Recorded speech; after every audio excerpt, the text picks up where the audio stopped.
Just lay down. You gotta relax.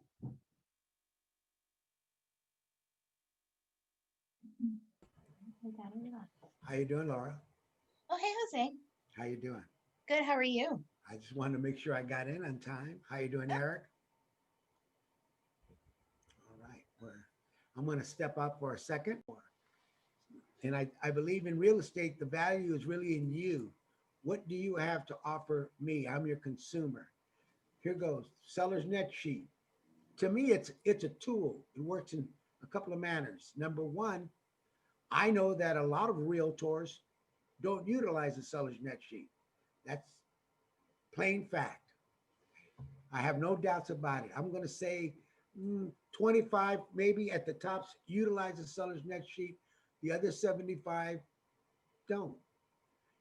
They may, some of you realtors utilize a net sheet, but it's called a estimated escrow, a HUD one. I'll call it a HUD one. Some people, give me a HUD one. You go to escrow and say, escrow, can you create me a seller's net sheet? I'm going to go take a listing today at this price. And you get a net sheet. And that's good too. Uh, I say something is better than nothing to me. But I believe that if you go to, here's the question I'll ask. You're in court and the lawyer says to you, Eric, Martha, Eddie, Veronica, Kathleen, all of you, do you use a seller's net sheet? So here's the answer, yes or no. There's no other reply other than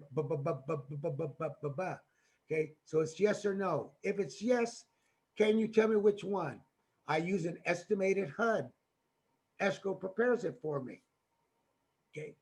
Do you understand the HUD one? So you can explain it to me. That's what I say. If you use a HUD one, can you explain it? The other one is no, I don't use one. Why not? And I say to you, why not doesn't work today. It never works.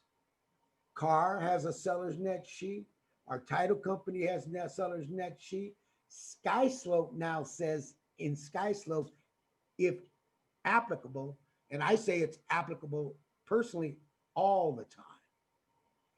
Now I know that brokers and managers, so I don't want you to go and say, Mr. Martinez says I have to. No, you can go to your broker and manager. Some broker and managers say you don't have to have it. But I'm going to say if you were in court, and you can talk to any lawyer you want to, they will, if they ask you the question, do you use one? Do you use one? I'm not trying to scare you. I use one because it's a great tool. When I take a listing, the 70% of the realtors that don't use one, you don't use it. So when I use that tool, it benefits me in taking a listing, number one. Number two, I believe you should have it. It's part of my broker file and it's part of my legal file. There are two types of file. A broker file does only one thing, ladies and gentlemen. It gets you paid. I'm going to get paid when I turn in my broker file. They pay me. But if I went to court, that the one we send up to the clouds won't help you. So I have a legal file and I keep mine for 5 years. So I keep my legal file for 5 years in the event that there's any litigation so I can protect myself.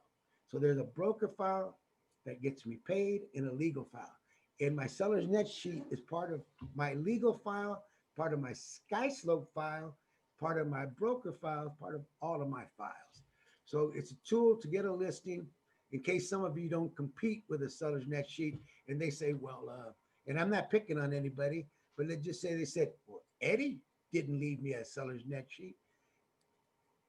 There's the difference. It's a tool for me to acquire a listing. I can't tell you how many times I've gone to a listing and I've given them a seller's net sheet and they'll say to me, so and so didn't leave me a seller's net sheet. Or can I keep your seller's net sheet because I'm going to speak to another agent? And I don't never let them, no, no, no, speak to the other agent. And then if they decide to hire me, they get the net sheet. Okay. So I think it's a tool, number one. Number two, it's a legal part of my legal file. Here we go. So here we go. I sent you a packet, or Laura sent you a packet of documentation. So I want you to open it up. And actually, I'm going to discuss 3 pages. If you look at the one packet, it'll say number one, when taking listing, and it's on a Rogelio, you don't see it all, Llamas in Long Beach. And when I took this listing, I took it at 305,000. What I've done over my career, when I take a listing I do a seller's net sheet. If I were to receive 5 offers and I went over 5 offers with my seller, there would be 5 separate net sheets. Why? Because I went over 5 offers. When we get to the closing offer, the one accepted, that's the final net sheet. So I may have one, I may have two, I may have 5, 6, 10 net sheets in my file when it all ends, depending on how many offers I review. But in this case, you can see in this file, it says, when taking listing number one, and I took it at 305, listed at 305, projected sales price at 300 to 295. And I said to Mr. Lamas, if we sold it at this amount, you'd get $46,294. Or if I double end it, he'd get a little bit more money. Okay. I didn't double end it. Now, I send all of, once I get the offer, the second one says final net sheet with offer. When I get a final net sheet and I open up escrow, I send that final net sheet always to my escrow officer. Why? Because I want her to see my estimate. And number two, I like to compare her estimate with my estimate. My clients, I'm very conservative, never receive, rarely. I mean, when I say rarely, maybe one or two receive $100 or $200 or $300 less than what I've ever told them. Most receive more. So that's always, hey, I like to tell my clients, Laura, you received another $1,000. Laura, you received $3,000 more than what I said. Yes, Jose, and I'm going to Hawaii as soon as the pandemic clears up. Okay. So my final net sheet says final net sheet with offer. Same person, same debt, encumbrances. But this one is at how much? It says list price 305. But now I know the projected sales price. The projected sales price was 298. Okay. All the numbers are there. It said after I take away the debt, he had $73,000, 73,290, I think 90 something. Then I said projected estimated cost 29,402. And I said he's going to get 43,893 bucks and change and 60 cents, something like that. He signs it, I sign it. It says this is an estimate. That's all it is. A listing agent's estimate. Escrow has an estimate. Lenders have estimates. I have an estimate. That's all it is. An estimate. I told my client, you're going to receive somewhere around 43,000, let's say almost $44,000 after we sold it at 298,000. And he signs it, I sign it. You can see the date, July 20th. He signs it on the 21st. Why? Because it's a legal document. Mr. Martinez, did you give Mr. Rogelio this? Yes. See, and I can explain it to you. And Rogelio sees it. And did you sign it, Rogelio? Yes. I tell the lawyers, blow it up like those scheme IMAX.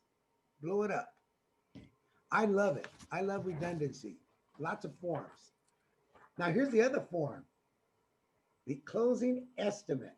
And I sent it to all of you. The closing estimate. Now, what's most important here is how much did my client or your client would have gotten? Our client received $46,613. Second one from the bottom. Second one from the bottom. Debits. He gets 40 due to the seller. How much? $46,613. How much did we say we were going to give him? $43,893. Did he get more money? Yes, he got just about as much as I told him on the first estimate. Okay. And I looked at the numbers. If I leave it to you, you could see that on some of these fees, escrow charged less than I had estimated. So that's even better because my client received more money. What does that mean? When it closes, I get to call Mr. Lamas and I say to Mr. Lamas, thank you very much, Mr. Lamas, for allowing me to be of service to you. And I wanted you to know that you received more than the estimated seller's net sheet. And he said, they never call me up and say, well, Jose, I got $5,000 more than what you told me. Because Laura's already gone on vacation. Okay. So that helps me promote so that when I get to them and they go, thank you, Jose, for everything. And I always say to them, and I hope I can receive your letter of recommendation and referral. Because we're always looking for that letter of recommendation and referral. And when you do good things for your client, they love to write letters of recommendation and referral. See, that's a segue called segue. I segued into referral letters and recommendation.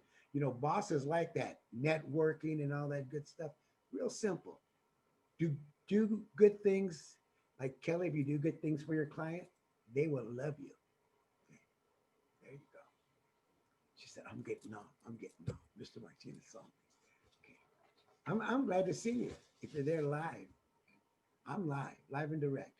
So those are the three forms. Why do I show them to you? One, it shows you I utilize the seller's net sheet. Boom. I give it to escrow. I look at their estimates. I look at the closing. I look at my client's amount. Make sure everybody's happy. And everybody's happy when they get more money, more money, more money. All right. So that takes us to the next group of documents. I sent you a couple of seller's net sheets. Two without a photo. You could do it on Word. You can make your own net sheet on Words or any of the other platforms that are available to you. So I suggest that you make your own seller's net sheets once you're able to do this. And once again, this is an ongoing class, so you can come this month, next year, and follow it up. We'll practice different forms of net sheets. Now, before we get to the net sheet and everything, well, let me continue. The blank ones, you can see all the information on it. My address, my name, my phone number, our DRE number. On the top, it says list price, estimated seller proceed, seller's information. So you can see that that's a blank one. And there are some numbers on the estimated costs on the left-hand side of it, like sub-escrow 75, recording 125, drawing deed 125, reconveyance, and preps and docs. Those numbers are already inputted there. And the reason for that, those numbers sort of are like cement. They don't change too much. They're a little bit lower. You can look at the estimated that I sent you.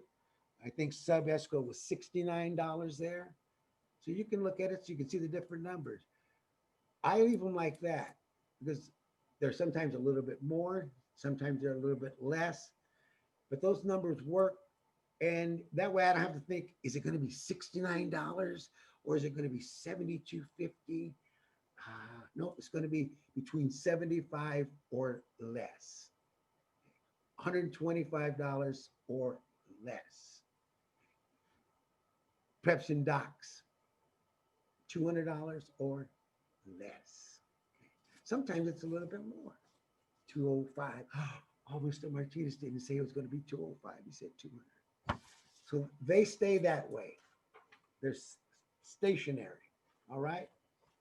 So I sent you two forms of that manner so that you can see it. And on all of the forms that I sent you, if you look at them, it says this is an estimate based upon the above projected selling, financing, and estimated closing costs. It has been prepared to assist sellers in computing their costs.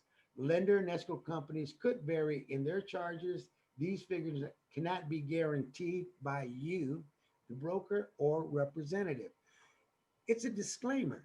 So I have my disclaimer there, your disclaimer. You can go over it with however you want to do it.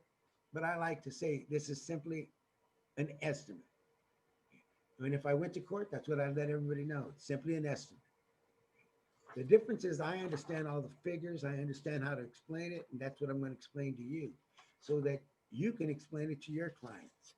And then there's another one with a photo of me long time ago. So you can put it, once again, you can put your information, your photo in it, and create your own seller's net sheets. Or, nope, I'm going to still continue to work with escrow. Okay. Now, I also sent you a seller's net sheet formula, and I sent you one page, and I'm not sure, maybe Laura could tell me the page number from what amount. I sent you an amount from a First American Title. They gave me the current one, First American Title, which works with Tri-Counties, I think, and Pac West.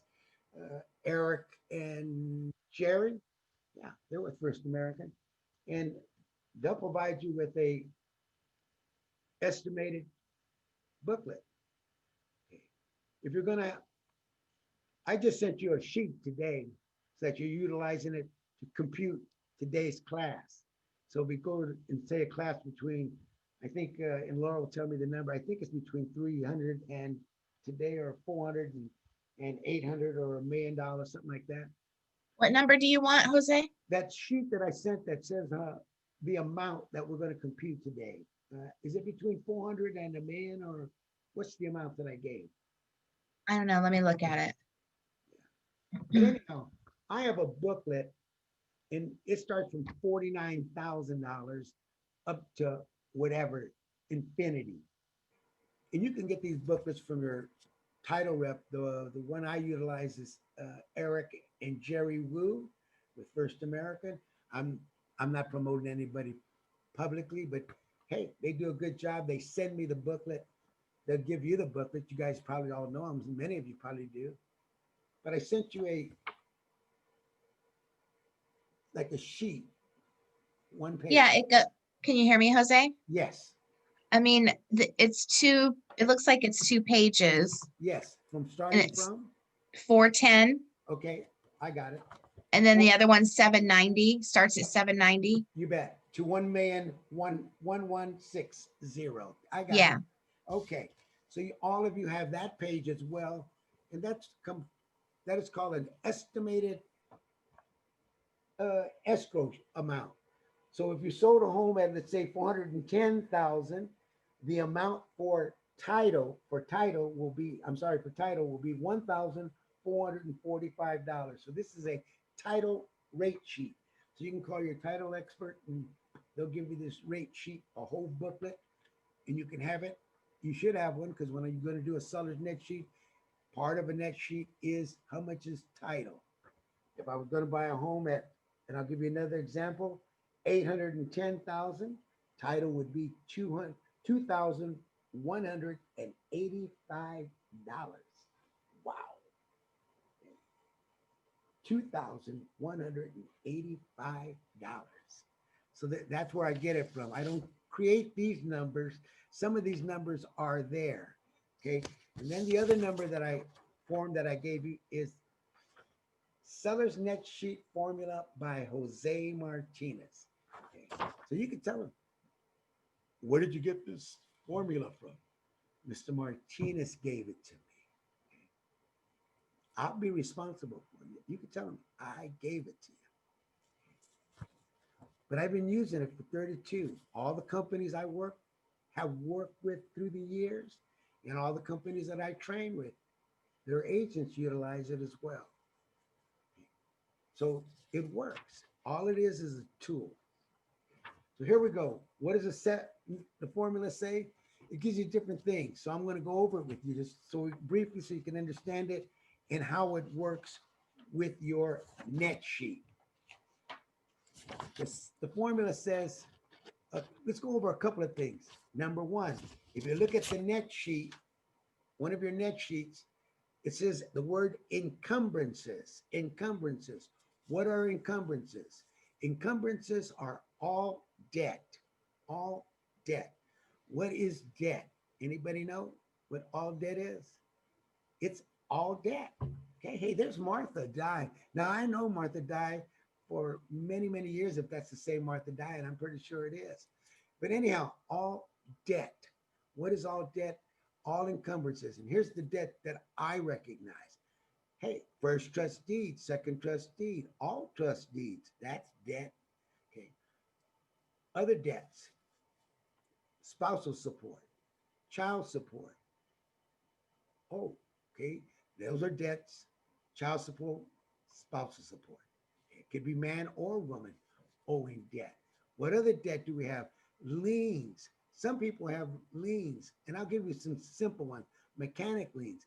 If they're building a new pool, they may have a lien. New roof, you may have a lien. New units, air conditioning, you're not paying cash, new liens. Even if you're paying cash, they put a lien on your property until you pay it. There may be a lien. Oh, what other one? A HELOC. HELOC. What is that?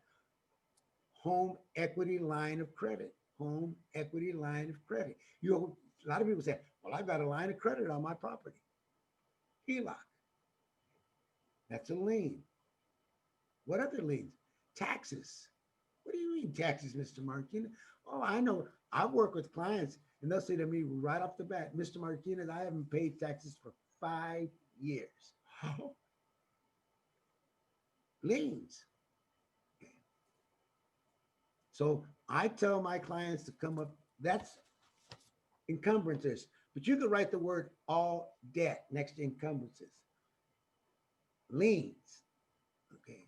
Anything you owe is on here. Now, today's seller's net sheet is the net sheet that most of us are going to do. Okay. There are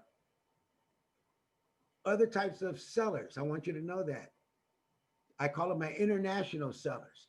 I'm not doing an international seller's net sheet right now today. But for those of you who are dealing with international buyers, who can an international buyer be? Anybody from anywhere other than the United States of America who's buying something in America. Okay.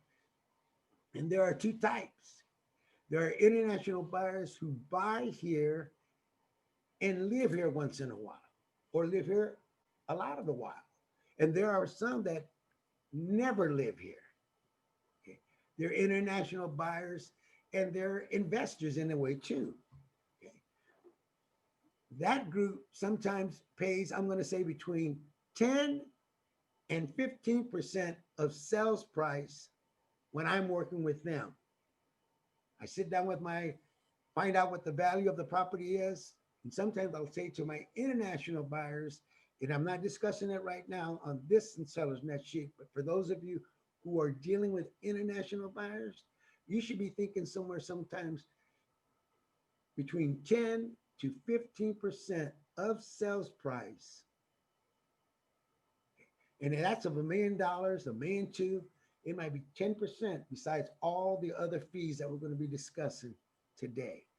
But we're not discussing international buyers today, but I wanted to bring that up because I know a lot of my fellow realtors have been selling years back to international buyers and didn't explain that when they sell these properties, they're going to have to pay, besides the fees we're going to discuss today, maybe another 10 to 15% on top of it of sales price.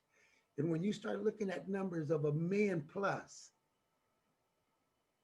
that, woo, that's all I got to say. Okay. So that we're not going to do that today, but I do want to bring that up because it's been brought up before. Does this include my international buyers? No. This is the buyer that's, I call your regular buyers. They're not international buyers. They're here. Okay. All right. So let's go through it. Again, encumbrances, all debt. And then when I take a listing, and we're going to take today, pretend like we're taking a listing, that's my seller's net sheet number one. Seller's net sheet number one. The day I take a listing. Okay. I may have, like I told you, may have one, two, three seller's net sheets, depending on how many offers I have. So list price. Today we're going to pretend that this list price is, let's put 800,000. Put 800,000. Today the list price is going to be 800,000. So put 800,000 where it says list price. That's going to be the number. And we're going to pretend that I'm taking a listing with Martha. And Martha has a client in Los Angeles County, LA County. Wow. Okay. 800,000. And we're taking a listing, and the owner doesn't live there. Non-owner occupied. Non-owner occupied. He's leasing the property. He bought it. He's living in another area, but he has this property, and Martha's going to get the listing, and she looks at everything. So how do we come up with the numbers? Just so we know. When I take a listing, I don't come up with a number out of my head. Now, I know a lot of people do listings different ways, so I'm going to just do it the way I normally do it. The comps are there. So I look at the value. They called up Martha. They said, Martha, I'd like you to come and take a listing at 8787 Budlong Avenue in Los Angeles. And Martha said, okay. Martha looked at the values, looked at the comps, and she saw that one just closed at 785, one closed at 790, and one, that's the number. Nobody's broke the 8, but everybody's listing now in the 8s or trying to get into the 8, 799. You know how that is, 799.9. So Martha's going to list it at 8 because she's looking at the comps. And that's really what it comes down to, comparables for all of us. Okay. Where's the real value? When I go speak to my clients, I tell them reality. Okay. I let the other realtors tell them, well, I think I can get 825. Okay.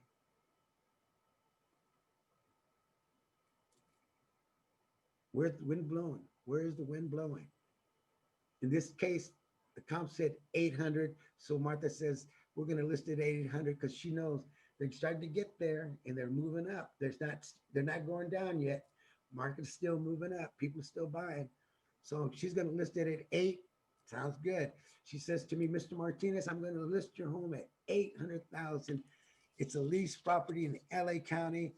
Okay. So then we know the address and everything. She gets the information. That's what I do. I gather the information and I gather everything. Now, if I have the seller on the line, one of the things I'm going to ask the seller before I get to the property, how much do you owe on the property? And what is your monthly payment? How much do you owe on the property? And what is the monthly payment? That's one of the things that I do before I take the listing. Why? It gives me some information to put already into my seller's net sheet. If I get that when I'm speaking to the seller, hello, Jose, I'd like to speak to you about taking a listing. Can you come by tomorrow? Yes, I can. What time? 3 o'clock. Great. Martha, before I meet you, can you tell me what do you owe on it? And what's your monthly payment? Does that include HOA? No, there's no HOA.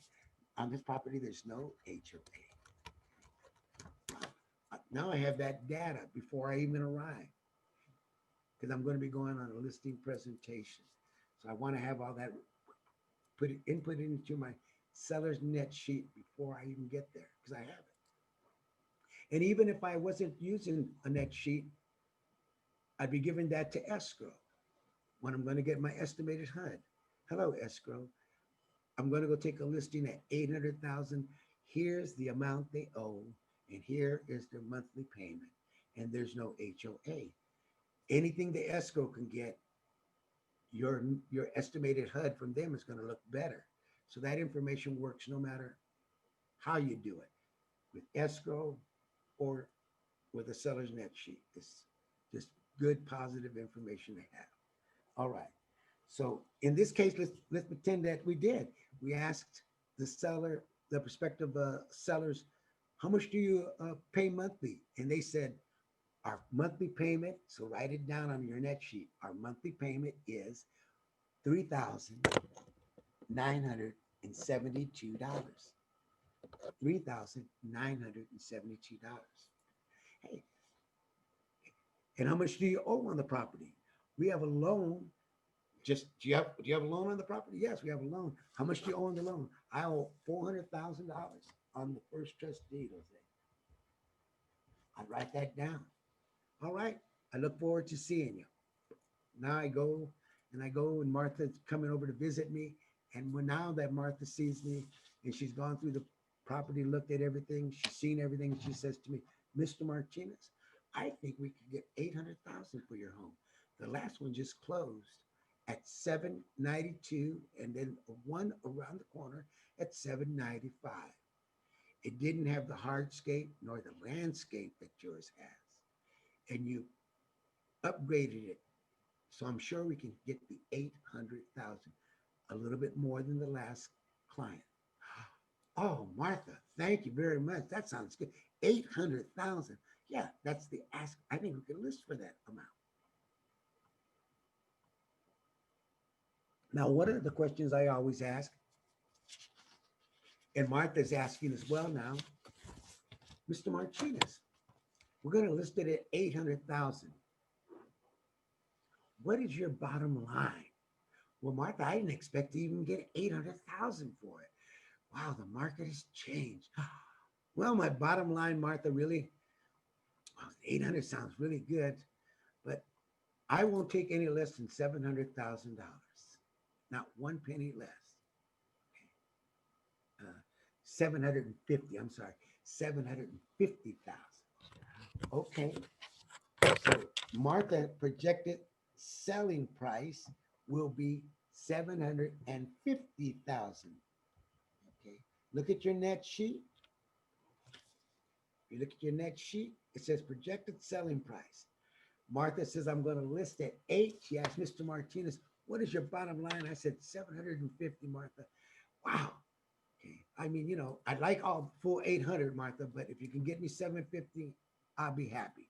So Martha puts down there projected selling price 750. We're really shooting for 800,000, but Mr. Martinez said, if I can get 750, I will sell it. That's the bottom line. That's really what it means. Projected selling price, bottom line. What's your bottom line? Some people say this, well, Martha, you told me 800. I'd like, my bottom line is 799.99. Not too much leeway. Not too much leeway. Martha says, wow, why is that important? It tells you how much leeway. Let's just pretend it was 790. I got $10,000 of leeway. List at 80.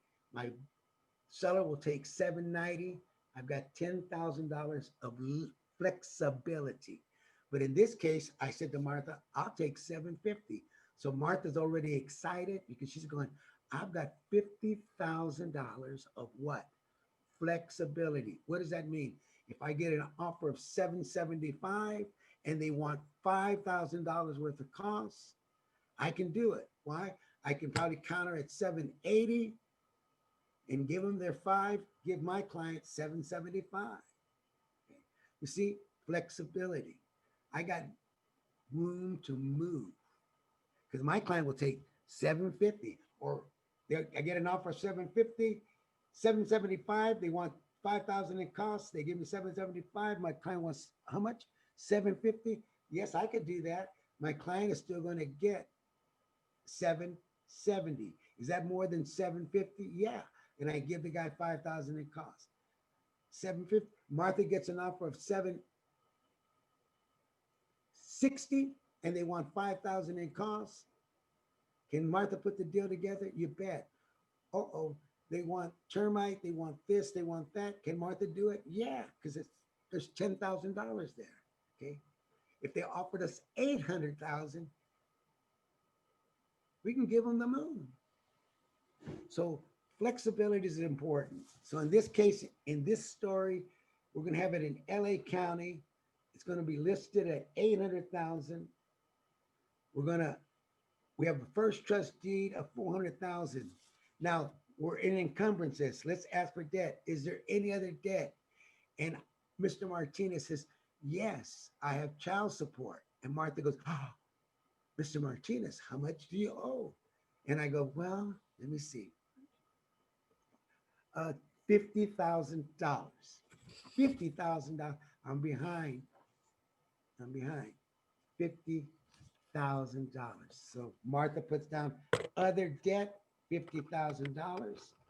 Let's put it in the encumbrances. First trust deed, 400. Other debt, Mr. Martinez says he has child support of how much? $50,000. Okay. So now we know we're going to list it at what? List price at 800. We're going to projected sales price. I will take no less than 750. So now we know listed at 800. Mr. Martinez, bottom line is 750. If I get an offer of 790, can we put it together? Yes. If we get an offer of 800, can we put it together? Yes. If we get an offer of 765, can we put it together? Yes. If we get an offer of 730, can we put it together? No, no, no. Okay. But that's not going to happen. That's not going to happen because Martha knows what she's doing. She looked at the comps. Kathleen knows what she's doing. Okay. She looked at the comps. Eric looked at the comps before you arrived. That's why you came to me and said, it's 800,000. Not only did you look at the comps, but you had the opportunity to physically look at some of the competition and you were able to look at apples to apples and see, wow, Mr. Martinez has hardscape, landscape. Okay. He's put some beautification. It's not one of the properties that you know, some of you realtors like to say in the back. How do we say it now? It is a painting or canvas waiting for your painting, which means no landscape, no hardscape, just dirt in the backyard. No sod, no nothing. A canvas. How you describe it. I love it. Marketing. Okay. Dirt in the back. A canvas for the eye to behold. Yeah. Nothing there. Okay. Why others are saying hardscape, landscape, mature trees. Okay. So Martha saw all of this and said, no, 800, no problem. When we put this on the market, the other guy just got 792, 795. Mr. Martinez will take 750. This is a no-brainer. Bam. Martha's smiling. Okay. There we go. Okay. And then we're looking at it. So we're looking at it. Now we know the encumbrances, all debt. We have a first trust deed of how much? 400,000. We have other debts of child support. Mr. Martinez is late for 5 children, $50,000. Okay. I got to pay. And they take it right out. You got to take it out. But I'm excited. I'm excited. Here we go. Escrow. So now we're going to get to the seller's net sheet. Now you see on the seller's net sheet formula, it says the first thing we're going to do is sales price minus debt is projected gross equity. So what does that mean? Sales price minus debt. Now the list price is 800,000. That's not the sales price. Now, if you were writing your final net sheet and you had an offer of 790, that would be your sales price, like the one I sent you at 298. Listed it at 305, but final sales price 298. So in this one, we're using a 750 as the bottom line. So anytime you're working on your listing, your first listing, you're working on the bottom line. In this case, Martha would be telling me, the seller, Mr. Martinez, all the figures I'm giving you are based on a 750 sales price.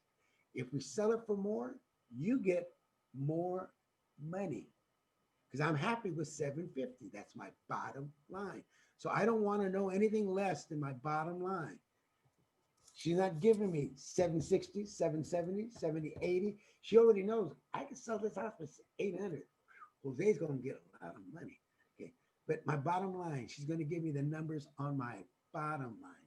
So you figure out all the figures on the bottom line. Okay.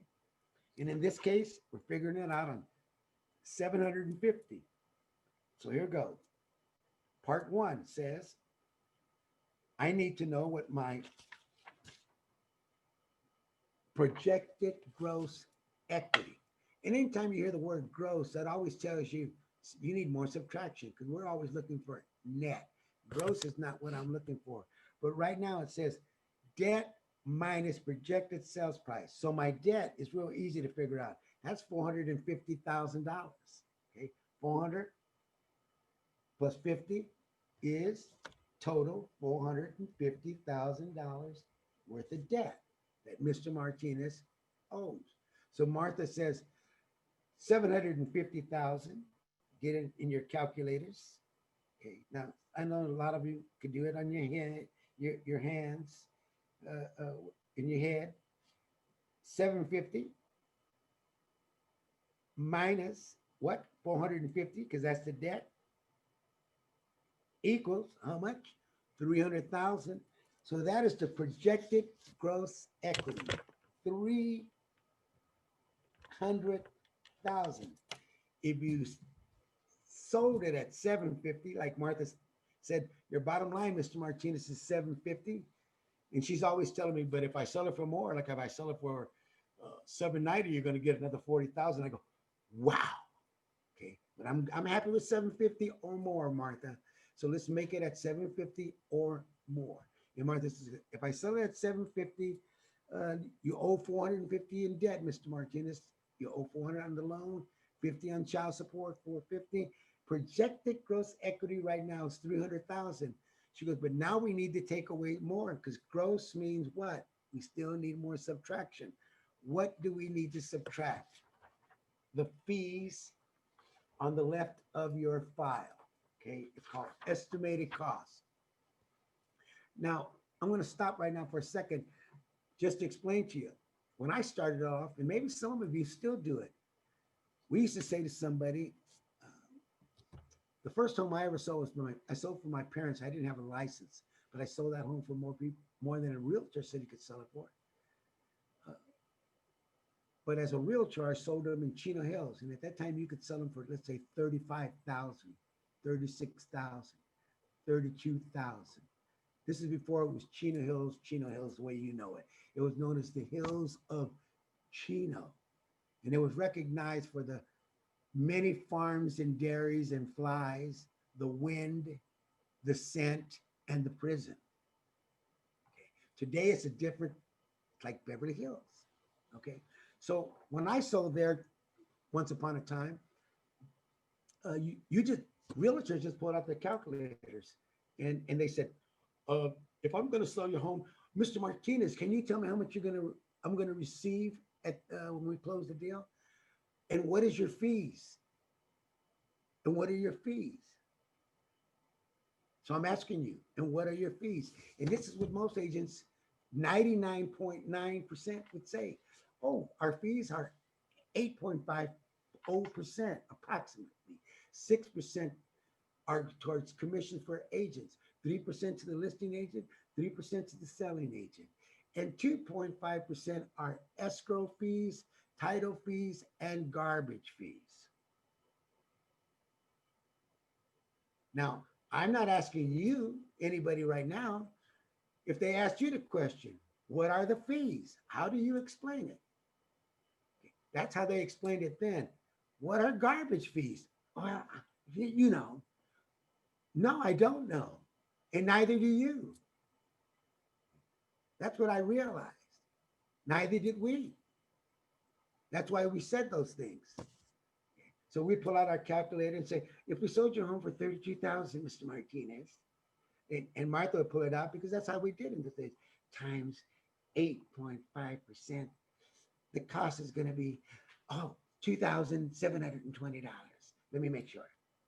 That's some like, wow, really? Yeah. Okay. 32,000 times 8.5% equals $2,720. Oh, that was the fee. Today, now we make what? So that was what you told somebody. You pull out your calculator, you showed them. They took the listing. Okay, Martha, take the listing. What else do I do? Martha said, give me a key, and Martha hid it under a rock.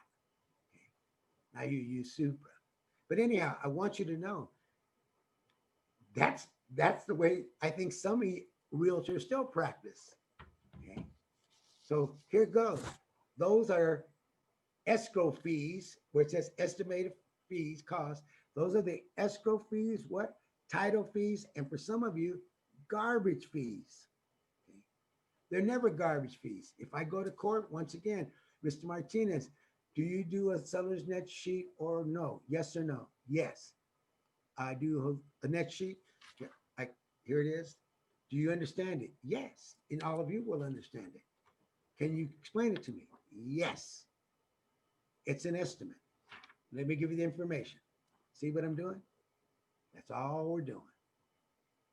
And you can do this, and I can do this. So escrow fees. If you look at your seller's net sheet, which I give you, so that you can memorize it, because I have it up here. You need to have it up there, Eric. It says escrow fees is $2 per thousand plus $250 setup fee. Okay. Now you could sit and ask your escrow officer, what are my escrow fees? I'm going to say on average, it's $2 per thousand and about $250 setup fee. Now there are some out there that charge $3, $4. You know, okay. I work for my clients. I make sure I take care of my clients. I'll leave it at that. So the fees I'm going to give you are based on what most I think are going to give you. $2 per thousand plus a setup fee of $250. What is a setup fee? The basic fee is $2 per thousand. So if I sold a home at 200,000, 200,000 times 0.2%, okay? And that'll give you a number plus setup fee of what? 250. And what is a setup fee? Well, Eric has a name. His name is different than Veronica's, different than Laura's, different than mine. So every time escrow has to set up for different people, they have to put that type print in there. It's not like already made up. Oh, they know Veronica's going to be coming one day. Okay. So they have to set it up. So that's what it means. So here we go. Get your calculators out. What are we selling this home for? 750,000. Get the calculator. 750,000.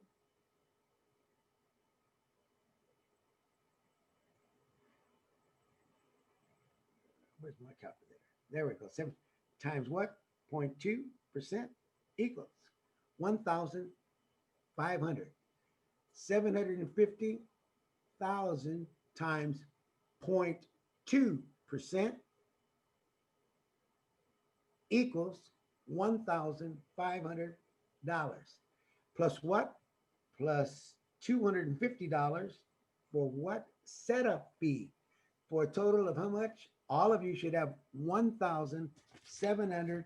$1,750.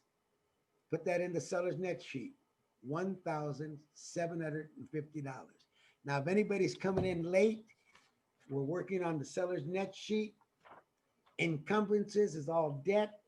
This person has a first trust deed of $400,000 and also other debt of $50,000, child support for a total of $450,000.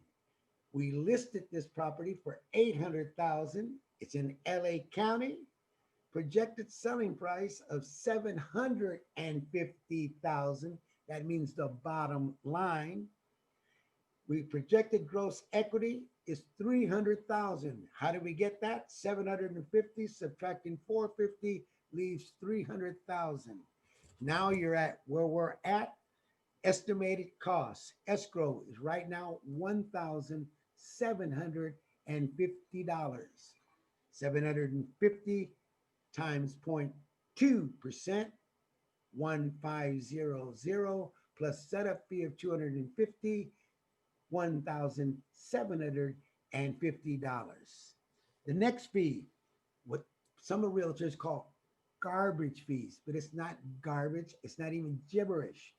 It's English or en español or en francés or alemán. They're numbers. Okay. No matter what language you speak in. Okay. ¿Presentaste algo con las figuras? No, no, no. Did you present something with the estimated figures? No, no, no. No matter what language you speak in, it's either yes or no. So let's get the sub escrow. Sub escrow is already in there for you. So you don't have to put it in. When you create your net sheet, it's already there. Why? Look at your seller's net sheet. And the seller's net sheet is also a script, because I know a lot of you at your office, you like scripts. That's part of the script right there. Sub escrow. What is sub escrow? It's right there. Sub escrow, $75. This is a fee that the title company will charge, will be split between buyers and sellers, normally around $125 to $150. That's really what it is. What is it? I see. Let me look.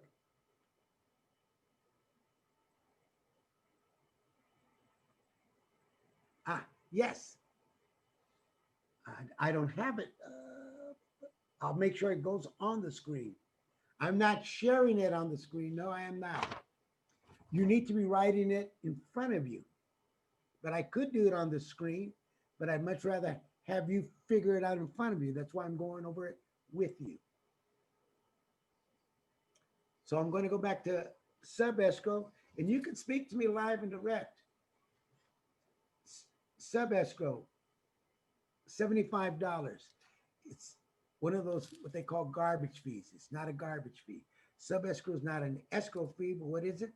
A fee charged by the title, split between both seller and buyer, part of the script in your seller's net sheet. And that's one of the reasons why I don't do it on the screen, because I'm moving from this to this to this to that. Okay. So if you look at your seller's net sheet, you'll see $75 already in there. The next one down, recording, $125. If you look on your seller's net sheet formula, number 4, recording, part of the script. What do you say to somebody? Recording fee. Recording fees are $125. This could be fees of recording, of reconveyance, or attorney documents. So what is recording for? To record forms of reconveyance or attorney documents. There it is, part of the script. I know our offices like us to have a script. When I speak to my clients and they say, what is reconveyance? What is it? $125. What is it for? To reconvey? For reconveyance, recording, or attorney documents. There's the form. The next one down, drawing deed, number 5. Drawing deed, what is it for? To draw up the grant deed. To draw, how many of you been in escrow? And the first thing escrow sends you is the grant deed. They drew it up. And then somebody has to sign it. Okay. And notarized. That's the one that's got to be notarized when escrow sends it to you. The grant deed. It's got to be notarized. And they drew it up. And how much did it cost? Approximately $125. But you can look at the one I have over here. It has it in here on the one I sent you. It has the grant deed of forms that you could see dollar for dollar. That's why I sent you all these forms today. You should review them when we're not even in class. So now a drawing deed, $125 to draw up the grant deed. If I were in court, what is the drawing deed? $125. What is it for? To draw up the grant deed. Simple as that. Okay. Next one down, title insurance. Title insurance. Now, I don't have title insurance up here in my mind. And I told everybody earlier, I have a title chart. I carry three of them. I sent you only one full page of the title chart as well. I indicated to you, you can ask your title rep. I asked Eric and or Jerry to send you one. He works for First American, but I'm quite sure your title rep can get you one. I like having it. I like having a chart. Why? Because when I'm going to go meet Eric or Martha or Eddie or Jeffrey or anybody else or Jane or Andy or Irwin, I want to, I don't know what I'm going to sell the house at $1 million, at 500,000, 200,000. And I want to have a current title chart so I can look at it and say, today, if we sold, the title on your home is going to be, and in this case, we're selling it at how much? Martha's taking a listing at 750. So I'm going to look at the title chart and it says 750,000. Title is going to be $2,070. I'm looking at the title chart. $2,070. Same one you got. If I sold it at 750,000, I'm going to put down title's going to cost $2,070. So let's put that in the net sheet. 2070. Okay. 2070. Transfer tax. Now we're at transfer tax. Well, Martha, where are we all taking the listing? Martha, we're all taking, in case you just came in, we're taking the listing in LA County. So here goes. Let's take a look at the seller's net sheet and it'll explain to all of you. Transfer tax, number 7, transfer tax in Riverside and San Bernardino County. And I'll give it to you. Transfer tax in Riverside and San Bernardino County is $1.10 per thousand. Okay. You have the script right in front of you so you can study it. Okay. This is not about learning it all in one day. You know, how do you eat an elephant? One bite at a time. Okay. So you may have to come back next month, in the following month, so you can become proficient. But right now, San Bernardino, LA County, what is the tax? $1.10 per thousand. It hasn't changed. It's not going to change tomorrow. What's the tax in LA? In Orange County, $2.20. Double Riverside and San Bernardino, double. Riverside, San Bernardino, $1.10 per thousand. Orange County, LA County, $2.20 per thousand. It's not going to change tomorrow. Why do I give you those 4 counties? Because I would say everybody I'm speaking to today, you're going to probably work in those 4 counties your entire career, unless you move out. If you stay where you're at, I'm going to say that's where you're going to be. Maybe once in a while, one of you guys are going to jump into Kern County. Okay. So once again, I'm in court. What is a transfer tax, Mr. Martinez, Martha, for San Bernardino Riverside?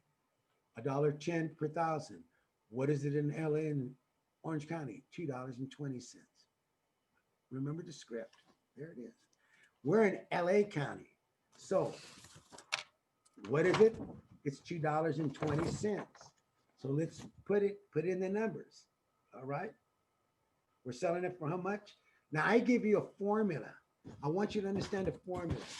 I teach it for a reason. The formula says 750,000 divided, I'm just going to go through it real quick, by 1,000 equals 750. Now I know all of you, if you said I'm selling it at 695, why do I got to divide it by 1,000? 695 is 695. 850, 850. 999, 999. Yes. But I give you the formula because what if you ever got something like 999, $222.37. Now the formula really plays off because you could just say divided by 1,000 times transfer tax. That's why I give you the formula. It helps you to always be able to break it down. If it's going to be whole numbers, it's going to be easy all the time. Today, Martha got a simple one, 750. She doesn't have to do 750,000 divided by 1,000 is 750. Okay. Times what? The transfer tax in LA County times 2.2, but don't put percent, equals times 2.2 equals. What is it equal? Anybody going to give me a number? Somebody want to shout out a number?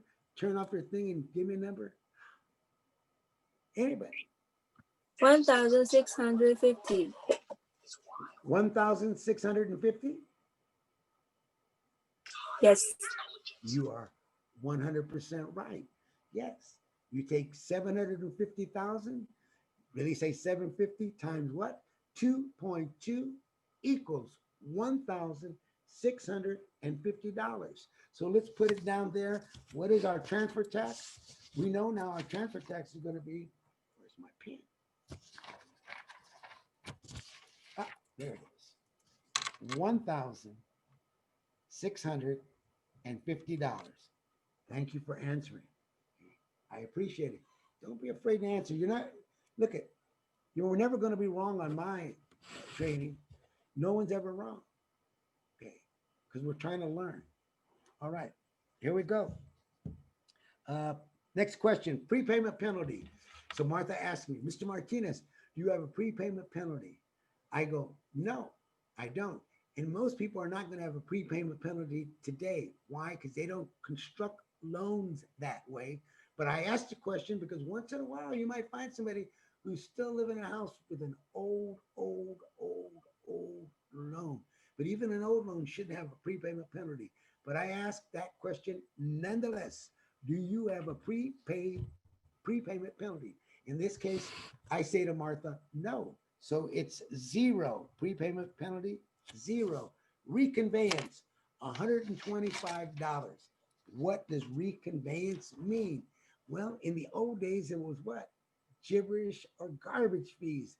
And to some of you, reconveyance means reconvey. But what is the amount? I don't know. What is it for? I don't know. Okay. So it says reconveyance. Let's go down and look for it. Number 9, reconveyance. The fee is for what? To reconvey the deeds of trust, first, second, third, to deliver clear title. What is reconveyance? It's $125. What is it for? To reconvey title, the first, the second, the third, reconvey clear title to the buyer. Okay. There it is. Scripts. You got the script, you have the formula, you have everything. Just study it, okay? So that it's up here. Next, we go down the line. We know what reconveyance is. It's not a garbage fee. I can tell you that. It's not a garbage fee. Reconveyance. Interest. Well, now Martha already had the number because when somebody called Martha up, this buyer, I'm the buyer, Martha asked a question. What question did she ask? She asked the seller, I'm sorry, she asked the seller, Mr. Seller, how much do you owe on the property? That's why she knew he owed 400,000. And how much is your monthly payment? And what was that monthly payment? Does anybody remember when we discussed it earlier? The gentleman said to Martha, it is, anybody? 3,970. $72. Pretty good, Andy. All right. $3,972. The person said to Martha, thank you, Andy. That means you're paying attention. The person said to Martha, Martha, my monthly payment is $3,972. Andy, that's part of my class. I'm trying to see if you're listening to me and you're listening. That interest payment is $3,972. That's a monthly payment. And Martha also asked another question. Does that include HOA or do you have HOA? And in this case, the person said, no, I have no HOA. Now, pretend this person, it's 3,972. Pretend this person said, hey, Andy, I have HOA of $100. So now the total monthly payment is not 392, it's 3972. It's 3,000, it's 4,072. Why? Because there's another $100 there. So it'd be 4,072 if I had HOA. But this one doesn't have HOA, no HOA. But I have a monthly payment of what? $3,972. Oh my God. Okay. Preps and docs. Preps and docs. Let's look at the form again. And we go down to preps and docs. Okay, we passed number 10. We're now at number 11. What is preps and docs for? It's to prepare the docs. As simple as that. Preps and docs. What does that say? They prepare the docs. Sound like some of the same thing we discussed. It may be. That is what it's for. There's $200. You can look at the escrow estimate that I gave you. They're all in there. Preps and docs, $200. It could be less, maybe a few dollars more. In the one that I sent you, I think it was $189 less. Okay. Less. So preps and docs, 200. It's in your formula already. So when you do a net sheet, you don't have to think about it. If you make your own net sheet, just okay, sub escrow 75, recording 125, drawing deed 125, reconveyance 125, preps and docs 200. Already build it into your own net sheet. Okay, they're not going to change. I can tell you that. I haven't changed. Let's go to the next one. Appraisal. 0. Martha says 0. Mr. Martinez, you're not going to pay for appraisal. It's 0. And that is true. It's not our fee. Can it be a fee? Yes, it can be. Okay. Once again, I'll stop right here to discuss appraisal just for a second. Appraisal to me is a tool. I tell my sellers, we normally don't pay for appraisal. 99.9% of the time, we don't pay for appraisal. But there is that 0.1% that I do pay for the appraisal. Why? Because I utilize appraisal to be a tool. How? If I'm taking a listing and I know that people are not willing to make an offer because of an appraisal, appraisal is how much? $250 to $500. Once again, if Martha, Jeffrey, Eric, all of you out there and listening to me today, if you're taking a listing, you need to be taking a listing at an offer at a price you believe you could sell it at. Okay. I take listings at prices I believe I could sell it at. In this case, if we're taking a listing at 800,000, I could sell it at 800,000. But if Mr. Martinez wants to take 750, that's his bottom line. I'm going to try to get him 800,000, but I know he'll take 750. See, that's the difference. But I'm always shooting for the star. I'm not shooting for low. So if I think I can get 800,000, that's what I'm shooting for. Why? Because the comps are there. I don't ever shoot for fake numbers. So I'm just letting you know how I work. I don't shoot for fake numbers. So just pretend that, once again, on appraisal, we were shooting for 800,000, and Eric said to me, and Betsy said to me, Betsy Ann said, well, Jose, I'm not really sure. She calls me up. I'm really not sure. My client wants to make the offer of 800,000, but not sure about the appraisal. And Eric said the same thing, and Veronica said the same thing. And Eddie called up and said the same thing. Here's what I'd say to all four of you. Because Jose believes what? I can sell it at what? 800,000. That's the key. I believe, not what Betsy believes, not what Eric believes, not what Martha, not what Jeffrey, not even what Eddie believes. I could sell it at 800,000. I'm going to show the appraiser. So here goes. Martha and all of you guys, here's what we do. I'll take that out of the equation. Seller will pay for the appraisal. Now what's going to hold you back? Nothing. So that's when I use it at that 1%. If the value scares the buyer, but it doesn't scare the seller and me, we'll pay for it. Why? Because I want to hook you. I can't get you into escrow until I put the hook into you. And then once I get you into escrow and I prove the value, I don't have anything to worry about. If I'm wrong, then I'm gonna have to pay you $450. I'm willing to take that chance when I'm doing business. So I use it as a tool. 99.9% zero. We don't pay for appraisals. But I have, and I told a story where I used that tool to get a listing, and I told the sellers, the only reason you didn't get it is because you didn't pay for the appraisal. And we got, once again, we used it. And once again, think of it differently than just saying it's never, it's always 0, 0, 0. Okay. No, it's not always 0, 0. It's a tool. Sometimes it's, I'm going to pay for it. The seller's going to pay for it. Why? Because I'm going to hook Eric like a fish. I'm going to hook Veronica like a bass. I'm going to hook Andy. I'm going to hook them all.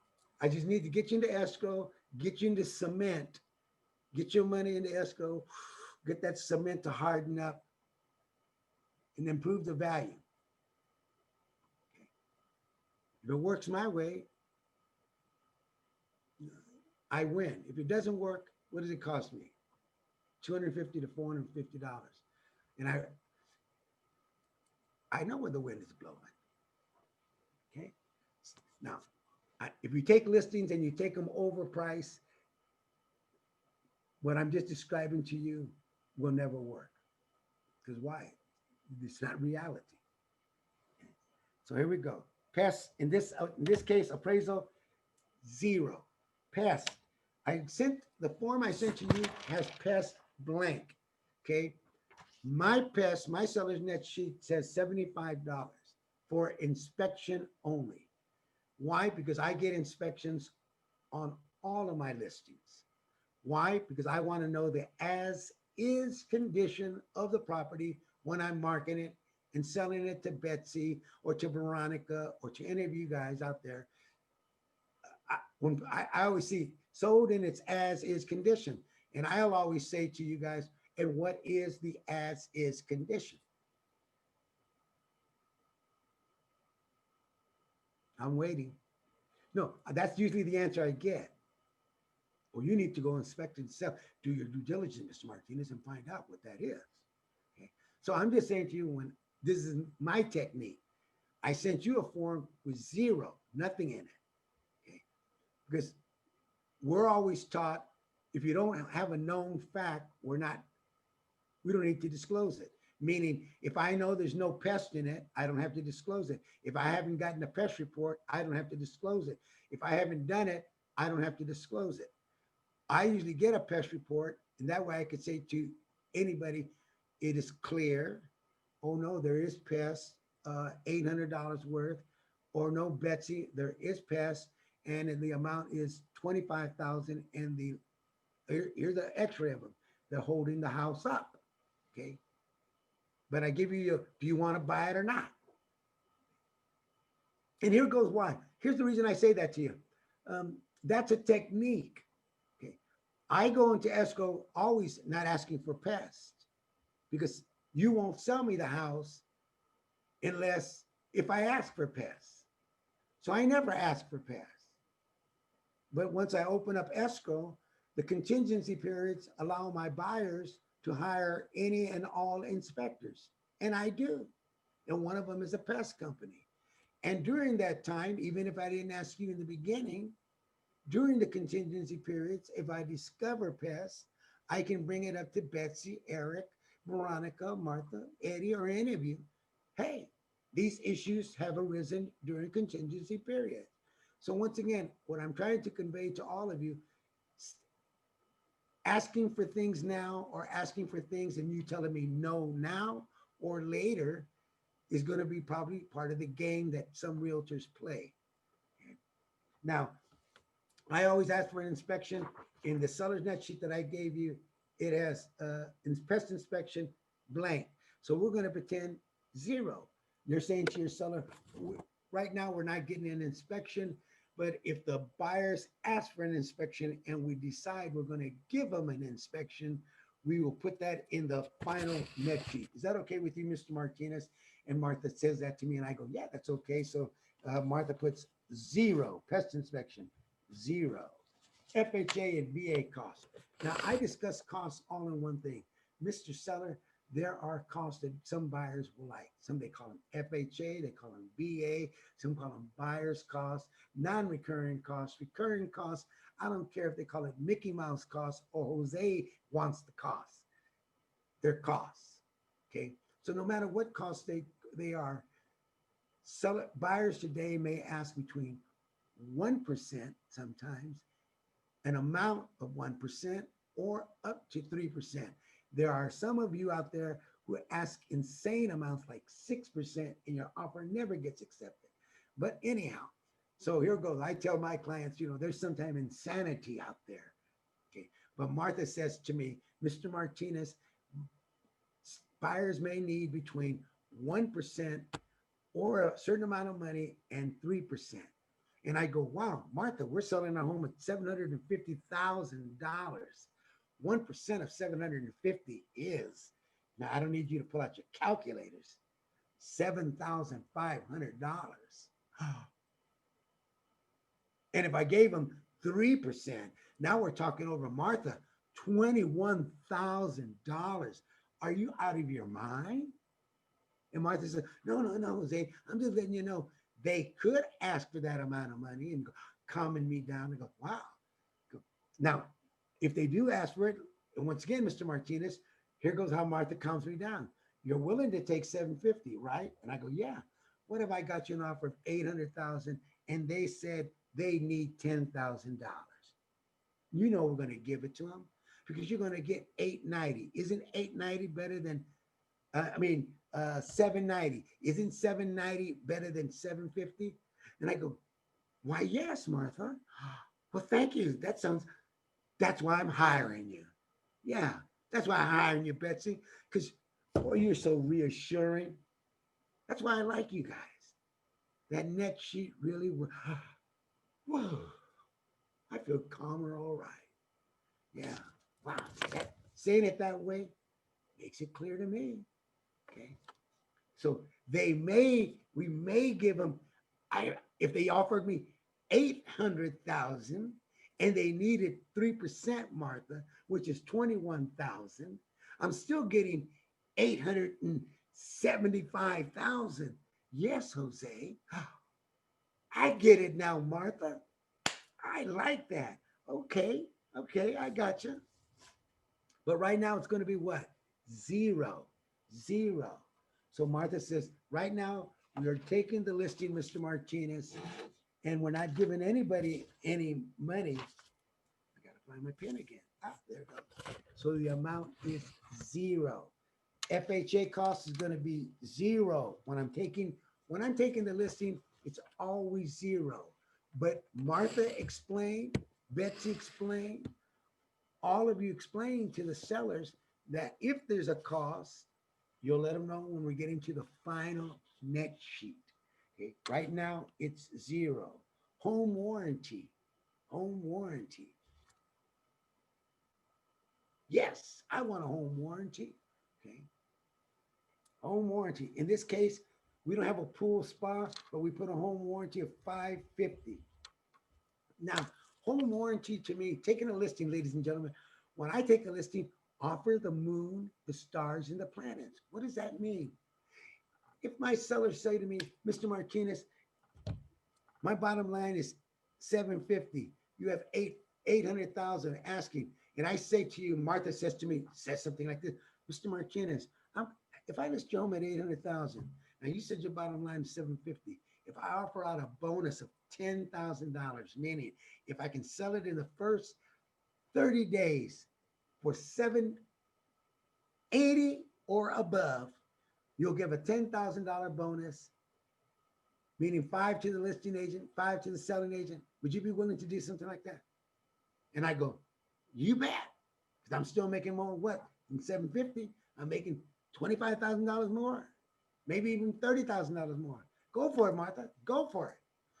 So Martha could even put in the MLS, home protection, bonus, if sold at list price for the first 30 days of $5,000. You can put that in the comments, bonus or bonus at accepted price. Accepted price, $5,000. Jose's gonna get five. I don't say something. Only got it. Only say you're gonna get five more. Okay. Now you're getting what? The commission plus a bonus. Plus a bonus. Oh my goodness. So the moon, the stars, and the planets. What can I do? Martha can tell me what to do. Offer home protection, Mr. Martinez. Great. Why? Because if they don't give you what you want, we could always take it back. Okay. That's what negotiation is about. So when I'm offering you a listing, I don't want to show a little berry. I want to show you a watermelon. It's going to be juicy. I want that one. I want that one. Look at the commission, because that's what you're looking at. Jose Martinez, commission, 1%. Uh-oh. I can see Escobar. Boy, his smile just went away. Damn, 1%. 3%. Oh my goodness. Plus $5,000 bonus. Oh my, I'm showing that listing and it's only 800,000 and the other one just sold for 792, 795. Woo. And this one has landscape, hardscape. You can escape going to that property. Yes. And Martha has it. Martha knew when she got it. So once again, knowing your parameters. If I get a listing and they say, what's the list price? 800,000. What's your bottom line, Mr. Martinez? 800,000. Does Martha have a lot of room? No. But in this case, she's taking the listing at 800,000. What is my bottom line? 750. There's a lot of room. Buyer could ask for costs. We could ask for a bonus if it's sold in 10 days, 20 days, 15 days. You could be creative. And one of the other things when you're taking a listing, what is the urgency of the listing? Okay. Some people will say to me, and I told Martha, Martha, I need you to sell. That's why I told her 750 is fine. Martha, my children are in Wisconsin already. My family, my wife's in Wisconsin. My family, I got to get there. Urgency. Martha says, Jose, if you let me do this, I'll get you out in tomorrow. My tagline says, call Jose and start packing. That's my tagline. Call me and what? Start packing. Because they want to leave. When? Tomorrow. So what is the urgency?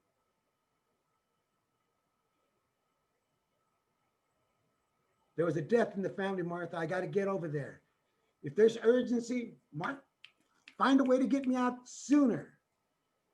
Okay. And Martha got off 50,000 ways to get me out sooner. Okay. There's leeway.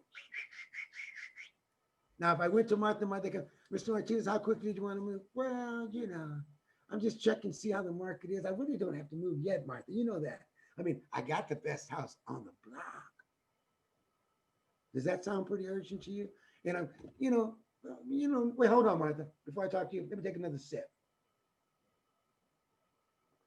Does that sound urgent to you? No. No urgency. How much do you want to list it for? 800, Martha. What's your bottom line, Mr. Martinez? 800, Martha. Okay. 800. You know what I mean? No urgency. Martha goes out the door and goes, damn. There's no urgency here. That's another thing too. What's the urgency? Ask that question when you're taking a listing. Because all listings are not equal. No. And if you treat them all the same way, ooh, shame on you. Shame on you. Home warranty. So Martha got to me. Yes, Mr. Martinez, you're going to put on a home warranty. so that when other people see it, they see the home warranty. They're going to see 3% commission. They're going to see this. They're going to see that. They're going to oh, they want to buy your house because everybody else. Mr. Martha so told me.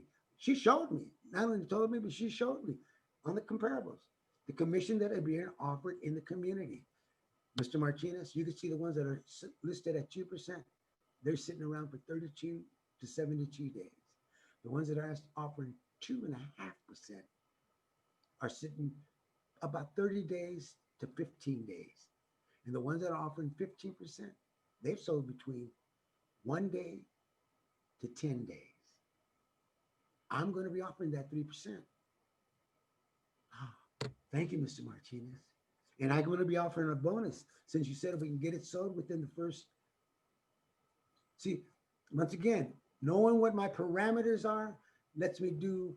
Jose start thinking, how can I get this sold? What's the urgency? I'm going to do this. To my techniques to get the house sold by using a seller's net sheet, by using technique. All listings are not the same.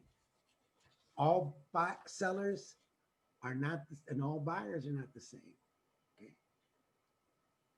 Brokerage. In this case, Martha came. She razzled and dazzled me with her listing presentation. She even had one of those little lights, you know, that can blind you. She was hitting her little board. She bought a board and said, Mr. Martinez, and if I do this and do that, you're going to be a star in no time at all. And I said, okay. I was razzled and dazzled. I said, well, how much, Martha? Martha said, I can't do it for less than 6%. Go for it. So commission on 750,000, not 800, 750, because that's what we're figuring it out on right now. 750,000 times what? Martha said, I won't take any 1 penny less than 6% equals anybody. That's the big amount. I know somebody's got it. I'll tell you what it is. That's why you realtors are not only driving the best automobiles known to man. Some of you now have helicopters and private jets. $45,000. Oh, brokerage, $45,000. Am I correct? If I'm wrong, please let me know. 750,000 times 6% equals 45, because that's the projected sales price. Now, if I sold it at 800, we'll do another net sheet. But today it's 750 projected sales price. So 45,000. Am I right? Brokerage, 45,000. And I say, Martha, boy, you guys get a lot of money. Martha goes, Jose, please, I don't keep it all. I'm going to be offering 3% to the selling agent. And you know, you told me I could offer 5. If I get you anything over that and get it sold at 775 or above, I can offer out bonuses. I'm going to do that as well. You're going to get it sold. Don't worry, Mr. Martinez. I'm going to get you more than this, but 750 is the amount. I'm going to offer 3% to the selling agent so the agents can come like 1 week. Not like the other agents that only put out 1%, 1.5%, or 2%, and your listing is waiting forever. And I go, thank you, Martha. And Martha says, and I'm only going to keep 3%, Jose. But if I sell it in 30 days, I get also $5,000 bonus on that 10,000. No problem. As long as you get me more money, and you get more money, Martha. And Martha goes, as long as we agree, I'm going to sign everything you say. Because I trust Martha. Fiduciary trust. Martha has a great fiduciary with me. Okay, trusting. I train, and I always hear realtors say this to me. You know, Jose, my buyer left me. And I go, the buyer never was yours. But I signed the exclusive buyer contract with him. You know, that little form. You know. I guess you didn't have a fiduciary with them. What does fiduciary mean? I guess they didn't trust you. A trusting relationship. Fiduciary, Google it. You can check. You must have a trusting relationship. I'm just bringing that up because we talk about these things all the time. Do you have a fiduciary relationship? People always think if I put a chain on my buyer or my seller, they belong to me. No, no, no, no. Okay. You got to work at it. Public relations, okay, like relationships. So Martha is going to get commission of 45,000, all of you. I didn't see anybody say, Mr. Martinez, you're incorrect in the number. So 750,000 times 6% is $45,000. Okay. Connect. If you want to say anything, can you let me know? 45. Buyer's fees, 0. Because Martha already explained to me what fees could be. They could be 1% to 3%. So Martha knows that if she sells it for 800,000 and the buyer asks for 1%, she can sell it. If they sell it for 790 and ask for 1%, can she sell it? Yes, because 1% is $750, $7,500. So Martha's running the calculator. I always have the calculator running. If it says, Jose, you're going to make money, okay, I'm working, baby. We're working together. Okay. I'm not one of those kind of guys that go, half a loaf. Oh no, if it's only half, I don't want it at all. I just won't do the deal. Okay. No, you could call me half loaf Martinez. Okay. I'm not stupid. I like to pull out the calculator. Jose's making some money. I think we can still work. Valley, it's currently Yeah. 67 degrees. We can still work. Okay. So let's keep going. In this case, buyer fees, Martha had indicated if there was any fees, they could be called buyer's fees, FHA fees, VA fees, okay, non-recurring fees, NRCCs, that's non-recurring costs, RCs, recurring costs, or Mickey Mouse fees. Any fee, okay, is a cost. I don't care what they name it. Then miscellaneous fees. If you look at the seller's net sheet that I gave you, the miscellaneous says if I sell a home between $1 and 500, miscellaneous is 500,000. 501 to $1 million, even $1 million to $1,000. What is miscellaneous? Seller. Miscellaneous is a fee I put in there. Let's call it padding, if you will. Escrow costs padding. They have paddings in escrow fees. Look at my escrow fee. It says padding, $200. Miscellaneous. It's $500 for a house of $1 to what? 500. From 501 to $1 million, maybe $1 million too, $1,000. And what is it for? In case seller, Mr. Seller, we're in escrow and buyer is doing their home inspection and discovers items. Like once again, what if they didn't ask for a pest inspection when they made the offer, but then all of a sudden snuck a pest inspection in during contingency periods, and then say on our request for repair, we did a pest inspection. See, please review inspection. There were fees for section 1 of $400.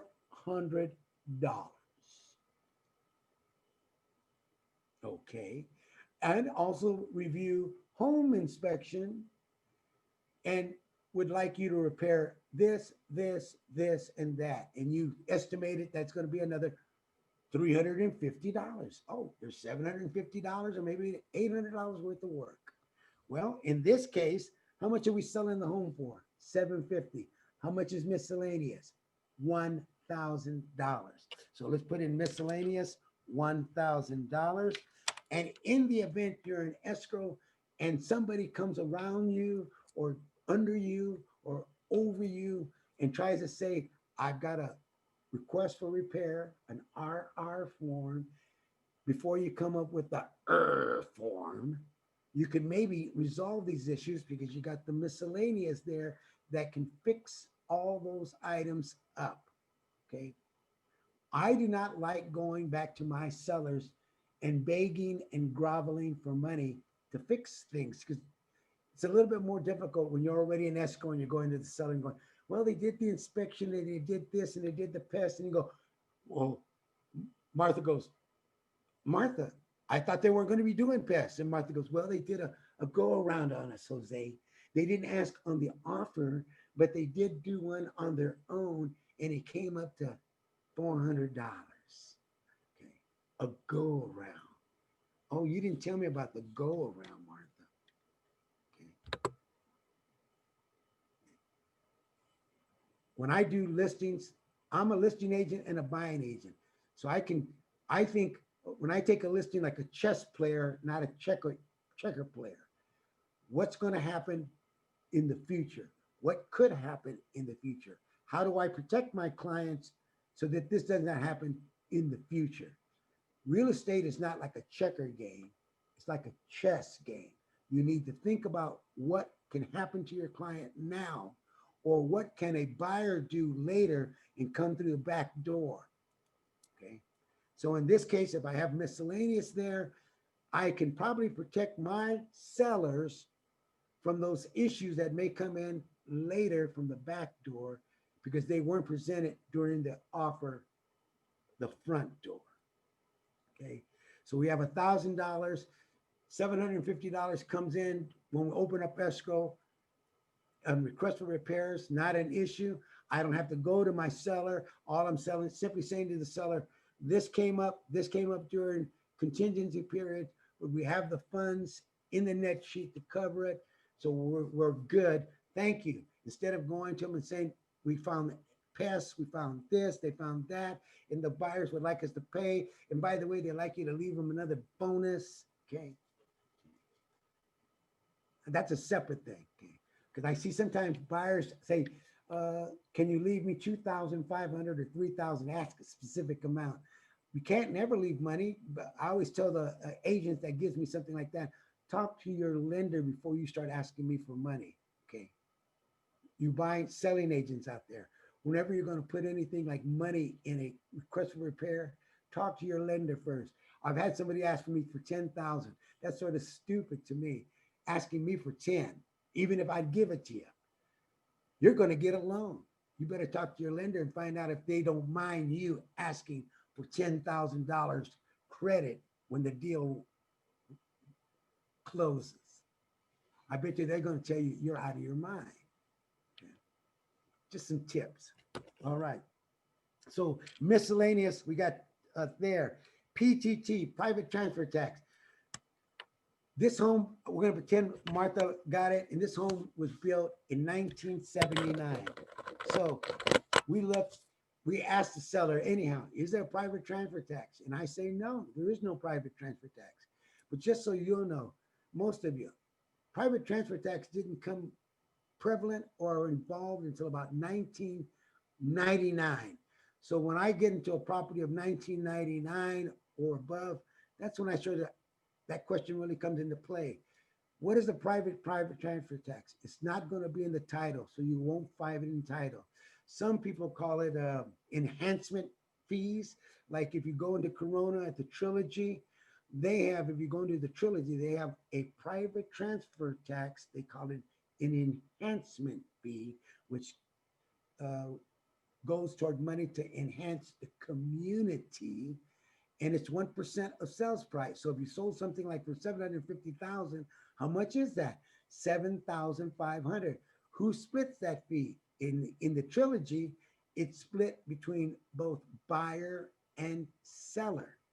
Now, how can that be important?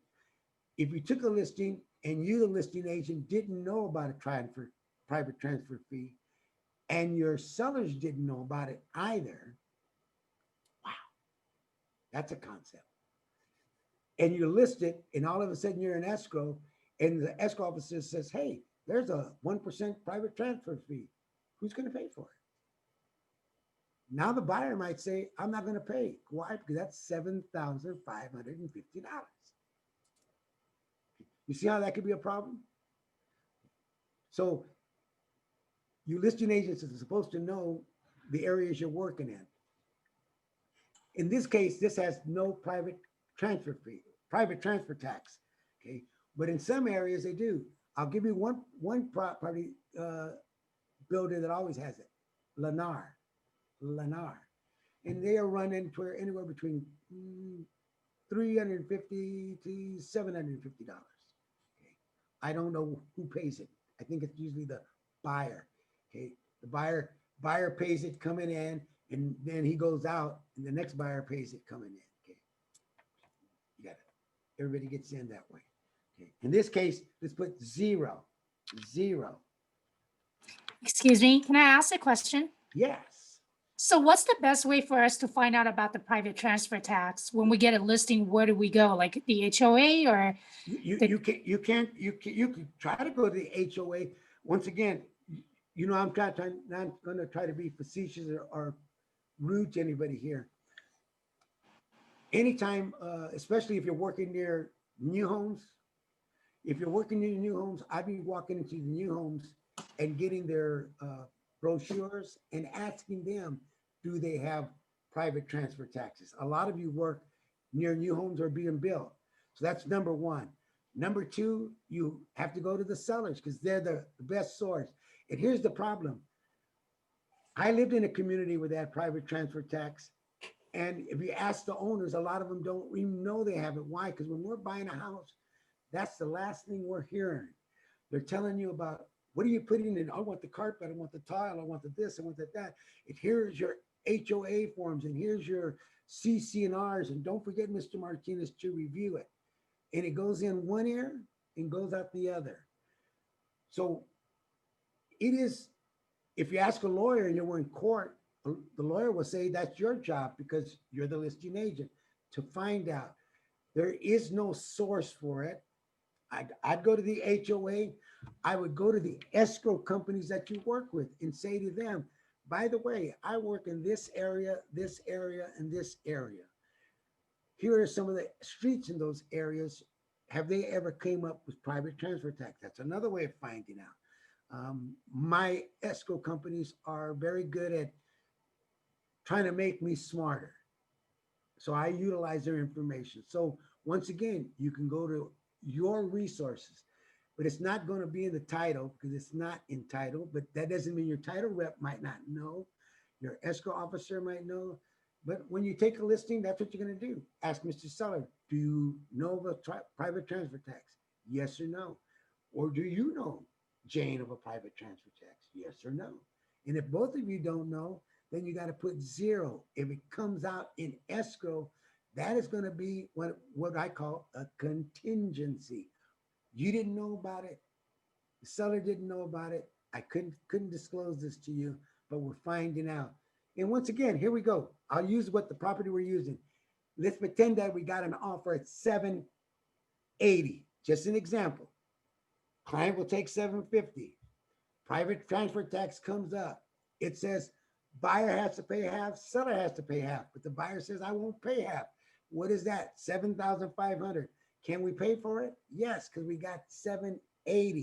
We still have leeway. So things come up that are out of our knowledge. As long as you don't know about it, you're covered. So I hope I answered your question. There's really no, I'm going to find it right here. There's no really that. I just gave you the areas that I go to. And then after that, it's take the listing and let's see. But if it's built from 1999 on, it could possibly have a private transfer tax. If it is a PUD, a planned unit development, it probably has a private transfer tax. Most of the PUDs I deal with have them. Okay. Not everybody's a PUD, planned unit development. And you can find that in the title. Okay. Non-owner occupied. In this case, I'm the seller and I told Martha earlier, what? I don't live here. Okay. I don't live at this property. Ooh. So we know non-owner occupied. So what is non-owner occupied? Look at the sheet I give you. And it says, my seller's net sheet says non-owner occupied, meaning the sellers do not live in the home. The property is taxed what? 3.33%. Now I'm going to stop right here. That's a meat and potato buyer. I live here. Mr. Martinez lives here. I was born here. I have a property in Huntington Beach, but I'm leasing this property out. It's an investment property. I've been leasing it out for 3 years now. Okay. Now, if I had moved out a year ago, it could actually still be my property because the law says 2 years. But I'm not a CPA. Okay, so I'm going, in this case, it was simple. Martha says, Jose, how long you been leasing it? I said, 3 years now, Martha. So it's an investment. I live in Huntington Beach. Now, if I said, Martha, soy Jose Martinez y vivo en Panama. Martha goes, you're living in Panama, Mr. Martinez? Sí. Well, now what am I? I'm an international buyer. Not only am I non-owner occupant, but I'm an international buyer too. So I'm stopping right now to say to you, if I were an international buyer, not only is the 3.33%, but there may be a 10 or 15%, depending on where I land. Okay.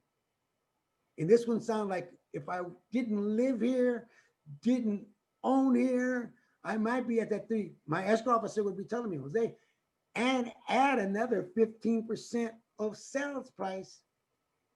So, God, look at that. Non-owner occupied could be not only just 3.33%, but for international buyers, it could be 13.33%, or what? 18.33%. Whoa. Besides the commission that Martha said she's going to get of 6%, 18 plus 6, start adding it up, 25%. Whoa. Whoa.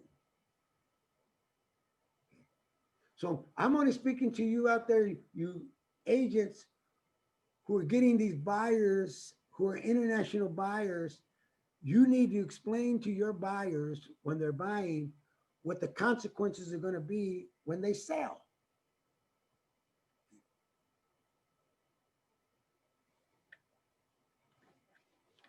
If I bought something and I'm from Panama y Marta no me dice nada y estoy vendiendo and 1 million plus, oh no, Marta, you're going to get spanking. You know, tell me, oh, Marta, you're going to be in trouble. Yeah. Martha didn't tell me anything. She sold me the property for $1.5 million. She didn't tell me, she only said 3.33%, Mr. Martinez. And I'm an international buyer and I come back and it's 18.88. Whoa, plus 6%. Martha, you're going to have to do it for free. Come on. I'll have to get one of my international lawyers. So it's very important to know what you're doing. And I'm only briefly bringing it up because I know a lot of people are selling property to international buyers, but you should be explaining to those buyers that when they become sellers, this is the consequences that they may have to deal with. To talk to their CPAs. I always tell to my clients, talk to your CPAs, talk to your attorneys. I put it in an email. Make sure I have it in written form. Please, I advise you to talk to your CPA and attorneys about these things. Have a little notes, documentation that you told me to do these things. Okay.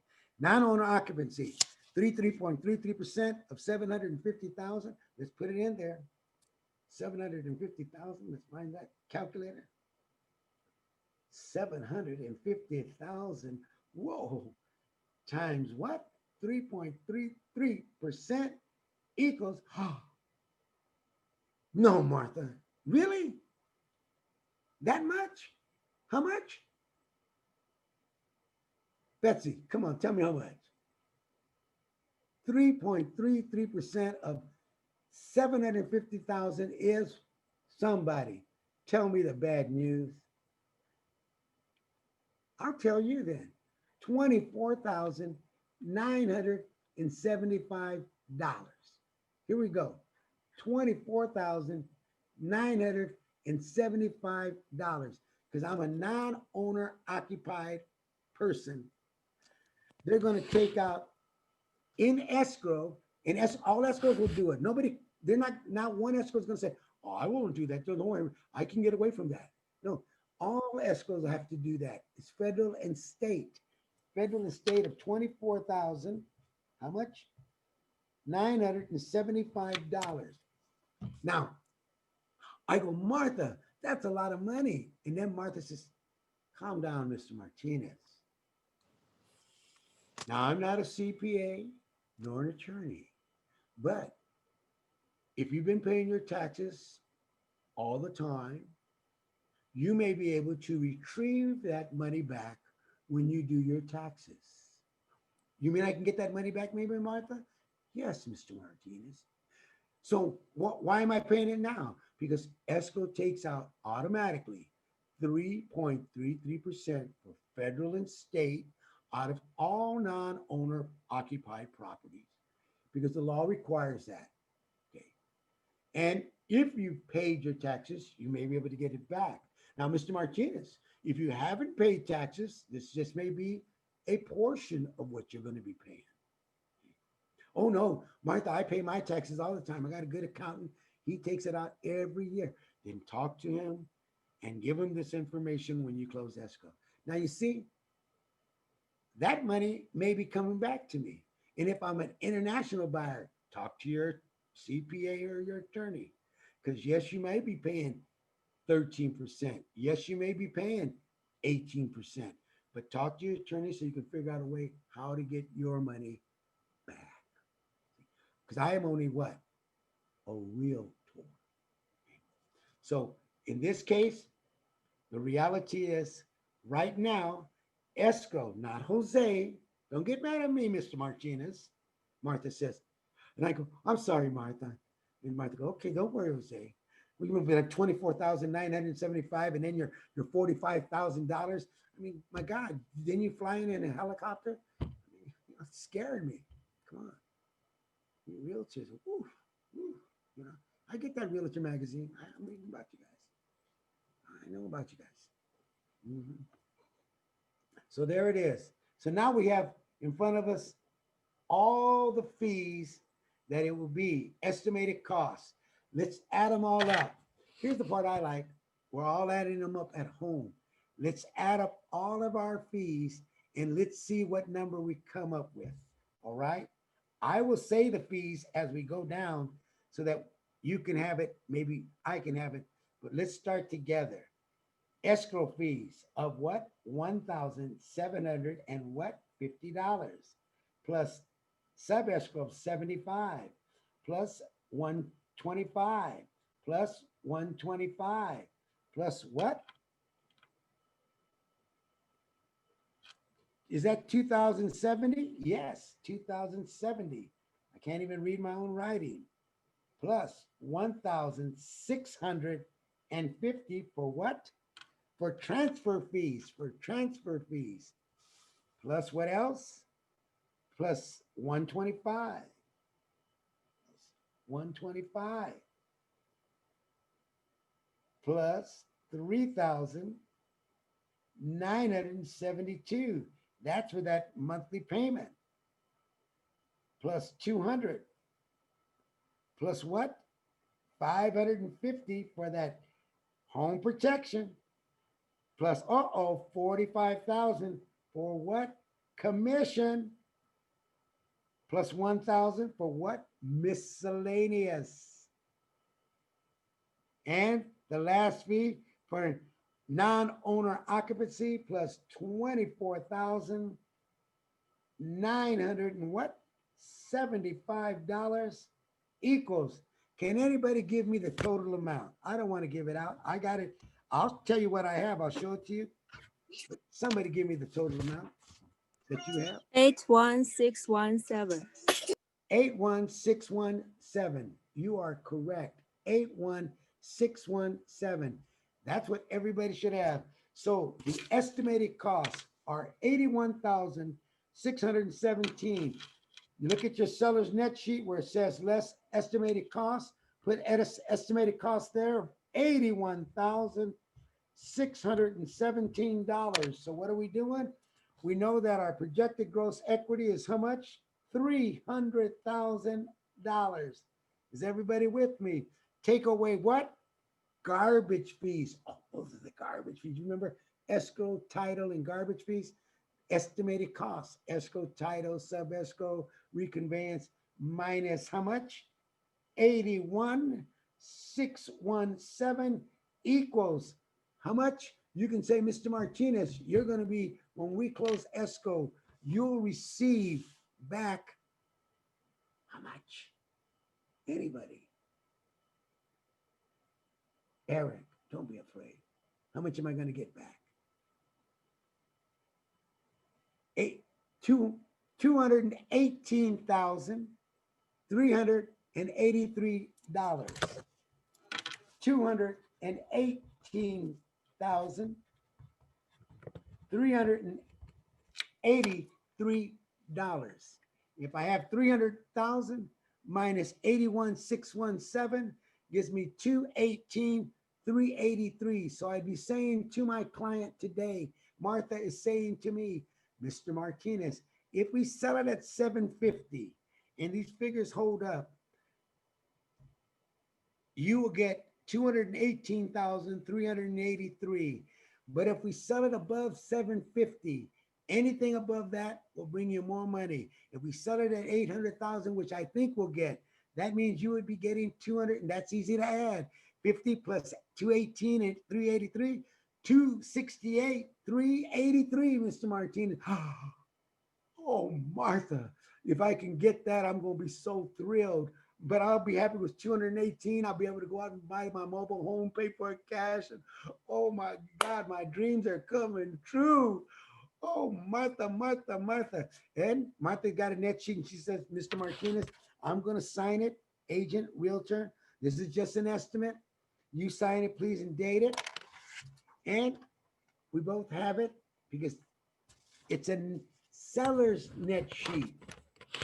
But I told you earlier, we could have more than one net sheet. You could have seller's net sheet, offer number one, offer number two, offer number three, final, accepted, net sheet. Boom. Okay. And I sent you one, offer net, seller's net sheet, final net sheet, because we only have one, only dealt with one buyer. We nailed it real quick. Here's the listing, here's the net sheet, and there's the net closing statement for you to review. And it shows you that my client received more money than the final net sheet. He actually received what I promised him on the first net sheet, 36,000 and change. So they work. I give them to all of my listings. It's a tool. Now, I'm going to say to all of you, you should come to my classes. We have them every month, once a month, so that you could practice with me. You should make your own seller's net sheet at home, and I would practice, come up with a scenario. I'm doing a listing in San Bernardino. What's the formula for San Bernardino? How much is it selling for? You should be practicing net sheets. When I take a listing, this is part of my presentation. I can do a net sheet in a few minutes. I don't know about you. When I'm taking a listing, I know the clients that are there, they don't want me to be there all day. Sometimes I know some of the new agents I met, they said, hey, I was at a listing for 4 hours. And I go, whoa, really? That's not a listing. That's like more like a lonely person who asked you to come and visit. It doesn't take 4 hours, and I wouldn't allow you to stay at my home for 4 hours. To be truthful with you, you should be able to get it done in a timely manner. So what I'm trying to say to you, practice your seller's net sheets so that when you get there, you're able to do one of these in no time at all. So having said that, we're going to do one in no time at all. This next one is going to be, because we only got about 30 minutes, 32 minutes left. It's going to be done in about 20 minutes. So here goes. Follow my instructions. List price. You took the listing at. Get another sheet out. We're taking a listing at $950,000. 950. Projected selling price, $940,000. Projected selling price, 940. All of this is on the right side of your sheet. List price, 950. I'm going to list it at 950. 940. Projected sales price. What does that mean? Mr. Seller, what is your bottom line? I won't take a penny less, Betsy, than 940. I know the other house just sold for 944. Look at it compared to mine. And Betsy goes, I know, Jose. I looked at the other one. You don't have to tell me. I think we can get the 950 with no problem. And Betsy going, maybe even more. Okay. Wow. Okay. Okay. Betsy asked me the question. Encumbrances, debt. Jose, what do you owe on it? I go, Betsy, I have a first trust deed of $500,000. A first trust deed of $500,000. Betsy, I have a second trust deed too of $100,000. A second trust deed of $100,000. Do you have any more debt? No, Betsy, that's my entire debt. So Betsy says, hey, Jose has a total debt of $600,000. So what are we going to do first? Look at the seller's net sheet. It says, I'm going to look at projected sales price and subtract debt so I can come up with projected gross equity. That's number one in the formula. So I'm going to sell it for how much? Betsy said $940,000. That's my bottom line. Minus how much? $600,000, because that's the debt, equals what? 340 projected gross equity, $340,000. I hope you're with me. Betsy's moving along. List price 950, projected sales price 940, encumbrance, which is debt, a 500 first trust deed, second trust deed 100, total debt 600. Subtract 600 from 940, leaves you 340. Now let's start figuring out escrow fees. Betsy knows the formulas because she'd come to my class, so she goes, hey, 940,000 times what? Times 0.2% equals, times 0.2% equals what? $1,880. What do we need? Setup fee plus 250 equals 2130. 1880 was the escrow fee plus setup fee of what? 250 for a total of 2130. So I know my escrow fees are going to be how much? 2130. All right. I'm asking a question. Andy, what is sub escrow? I'm sorry, can you repeat the question again? Sorry. What is sub escrow fee? How much is it? Sub escrow or set up? What is that fee amount? Well, I think it's 250, right? No, it's 75. Sub escrow. See it? 75. Okay, yeah. Okay, Mhm. 75. It's not a trick question. Okay. Okay. Recording. Betsy, what is recording fee? Betsy says 125. See it on your estimated closing fee? What is drawing fee? 125. It's also 125, yeah. Yeah, it's there. And if you look at your seller's net sheets, ladies and gentlemen, it's right there. Sub escrow. What is sub escrow? 75. What is it for? It is the fee that is charged between buyer and seller, usually about $125. 75 for the buyer, 75 for the seller. What is the next fee? Okay, recording. What is it for? For reconveyance of what? Documents or attorney documents. Drawing deed. What is it for? Drawing fee to draw up documents. Okay. So the script is there. It doesn't change. Those fees are there. Sub escrow, 75. Recording, 125. Drawing, 125. Title insurance.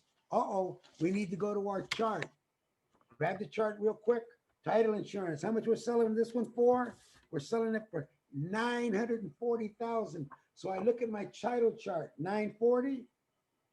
940 is how much? Anybody? Title for $940,000. $2,417. Look at it. 940. Look next to it. Eagles owner policy, $2,417. That's the title amount. So put in there, title amount, 2417. I'm gonna give you an example. We're saying 940. What if there was no 940 here? It said 935 to 945. You don't go down, you always go up. If the number is never there for you, go to the higher one. Okay, never go to the lower one. It's better for you to go up because it's only going to be a few dollars difference. Because if you look at the 940 and then look at the 950, 2,400, what? $36, another $16.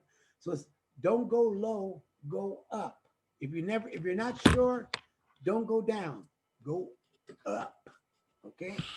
But in this case, it's $2,417. Transfer tax. Okay.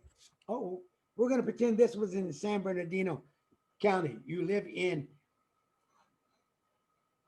Chino Hills, the Beverly Hills of San Bernardino, California. That's right. Oh, you live in Beverly Hills of San Bernardino. So what is it? 940,000. And we're going to say 940,000. Now, you could use the formula divided by 1,000 equals 940 times what? What is the transfer tax in San Bernardino? 1.1. Okay, not percent, 1.1. And you'll get what? What is the fee? Anybody want to tell me? You don't have to tell me. I wish you told me. It's $1,034, the transfer fee. How do you get it? You go 940 times what? 1.1, because in San Bernardino and Riverside, the transfer fee is $1.10 per thousand. Los Angeles and Orange County, $2.20 per thousand. It's in the seller's net sheet formula. It's never going to change. Okay. So now we got that. Prepayment penalty. I ask Eric or ask Betsy, and Betsy says zero. Okay. Reconveyance, 125. What is it? To reconvey the grant deed. Interest. I ask Betsy, what is your monthly payment? And she says, my monthly payment is $5,200. I ask, is there an HOA? She says, yes, Jose, of $200. 52 plus 2 is how much? 54. So the total amount is $5,400.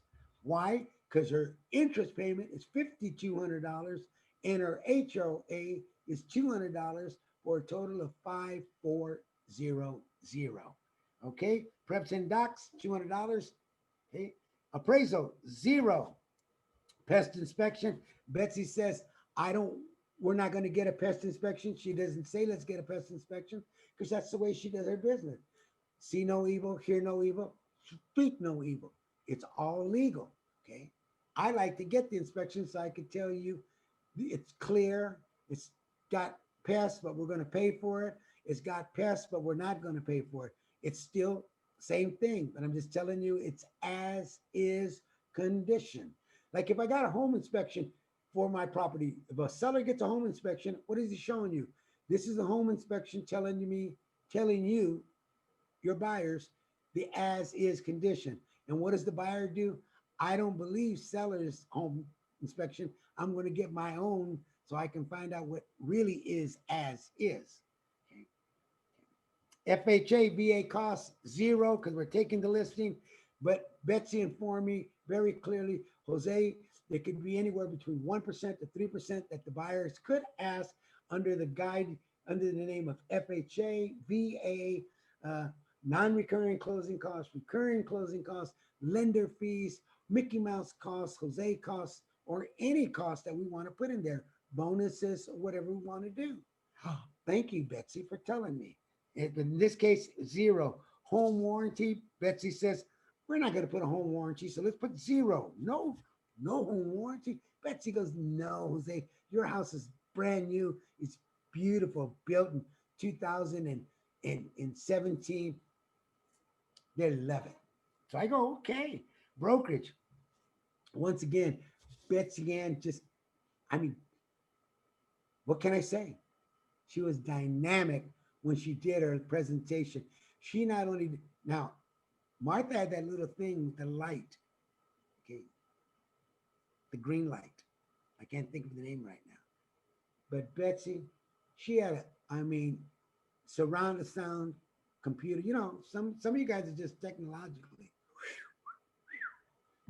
How much you want, Betsy? And Betsy said, not less than 6%. You got it. So commission is going to be 6% of 940,000 times 6%. It's 54,000, 56,000. I'm sorry, 56,400. I was speechless for a minute. 56,400. Okay. Now, because she had all these computers and I didn't even question it. I didn't say, who's it for, Betsy? And Betsy said, hey, I'm keeping 4, Jose. I want you to know up front. I'm keeping 4. It's going to be in the listing presentation. And I only offer out 2.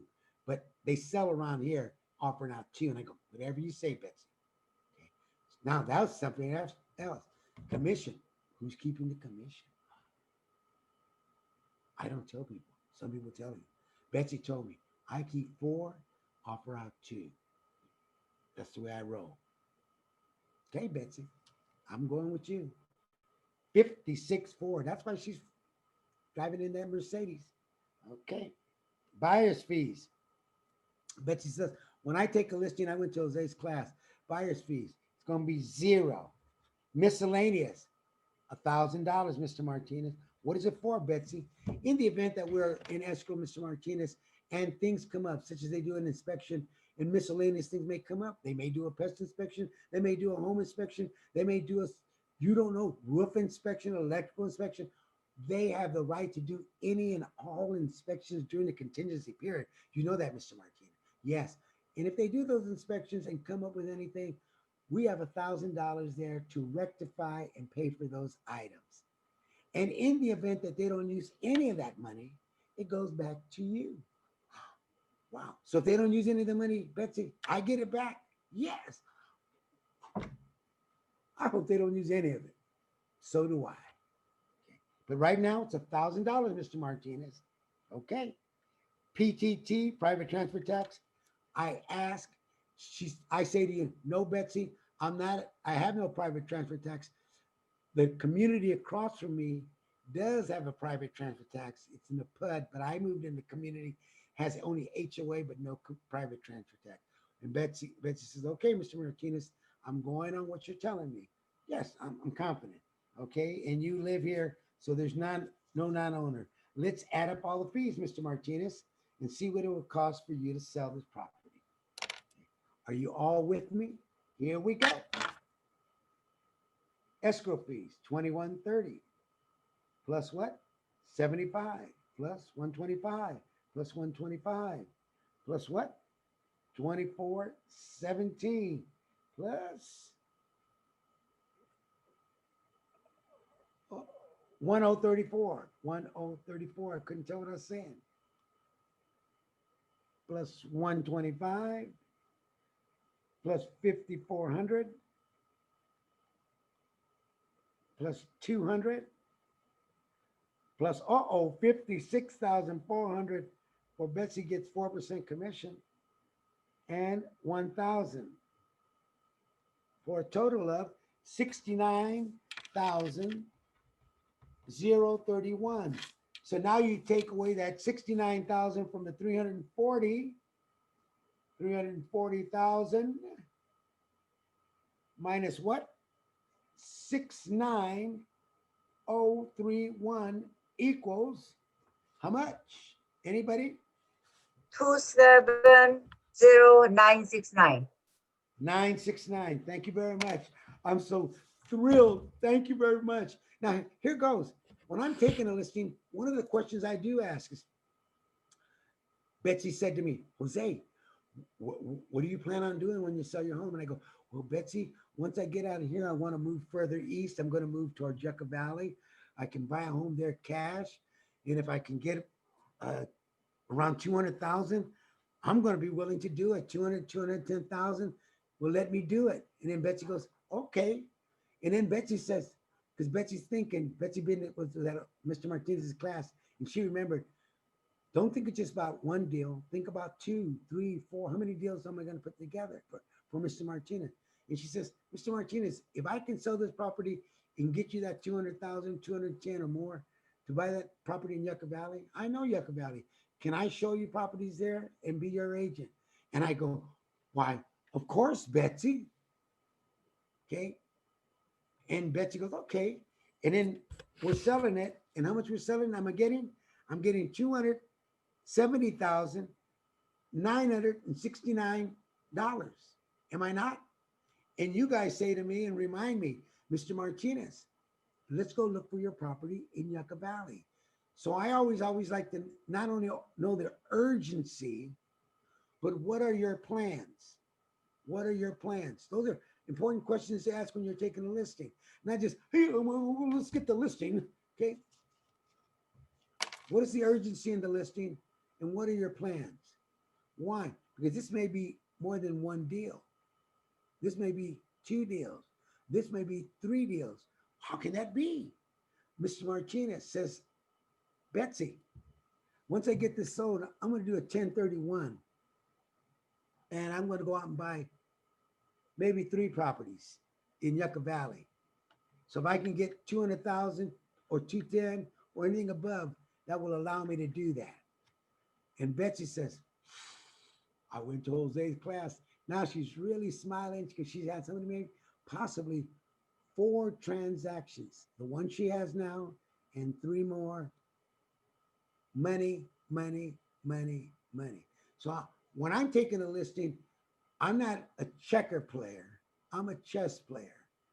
I believe in thinking about all the moves I could make, all the moves I should be discussing, all the things I should be discussing with my client when I take a listing. One of the tools that we discussed today was a seller's net sheet. I think it's a tool for listing agents. The top listing agents use it. I think you should use it because it's becoming more prevalent legally. It's now on SkySlope. I've already told you, you can pull it up on CAR. You can pull it up on NAR. You can, in CAR is the agency that governs us.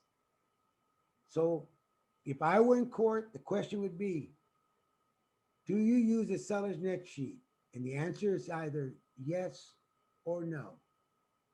I hope to see you in my next class. I know we're done early. We're able to get one done in less than 15 minutes. If you know how to do it, you should be able to do it in 5 or less. And that's really what you want to do. Because when you're at taking a listing with somebody, Laura doesn't want you there all day. And I can tell you, when you go on a listing, you know, you go in there. I've had some people there and they're cooking food. The children are crying. The baby's moaning. And the husband is saying, honey, when am I going to eat? They really don't want you there for an hour or 2. They want you there for a few minutes. Give them the information. Tell them, here's what you're going to get. Are you happy? Thank you. Bye. I thank you for coming to visit with me. I think we see each other in December 20th, if my recollection is correct, for the next class.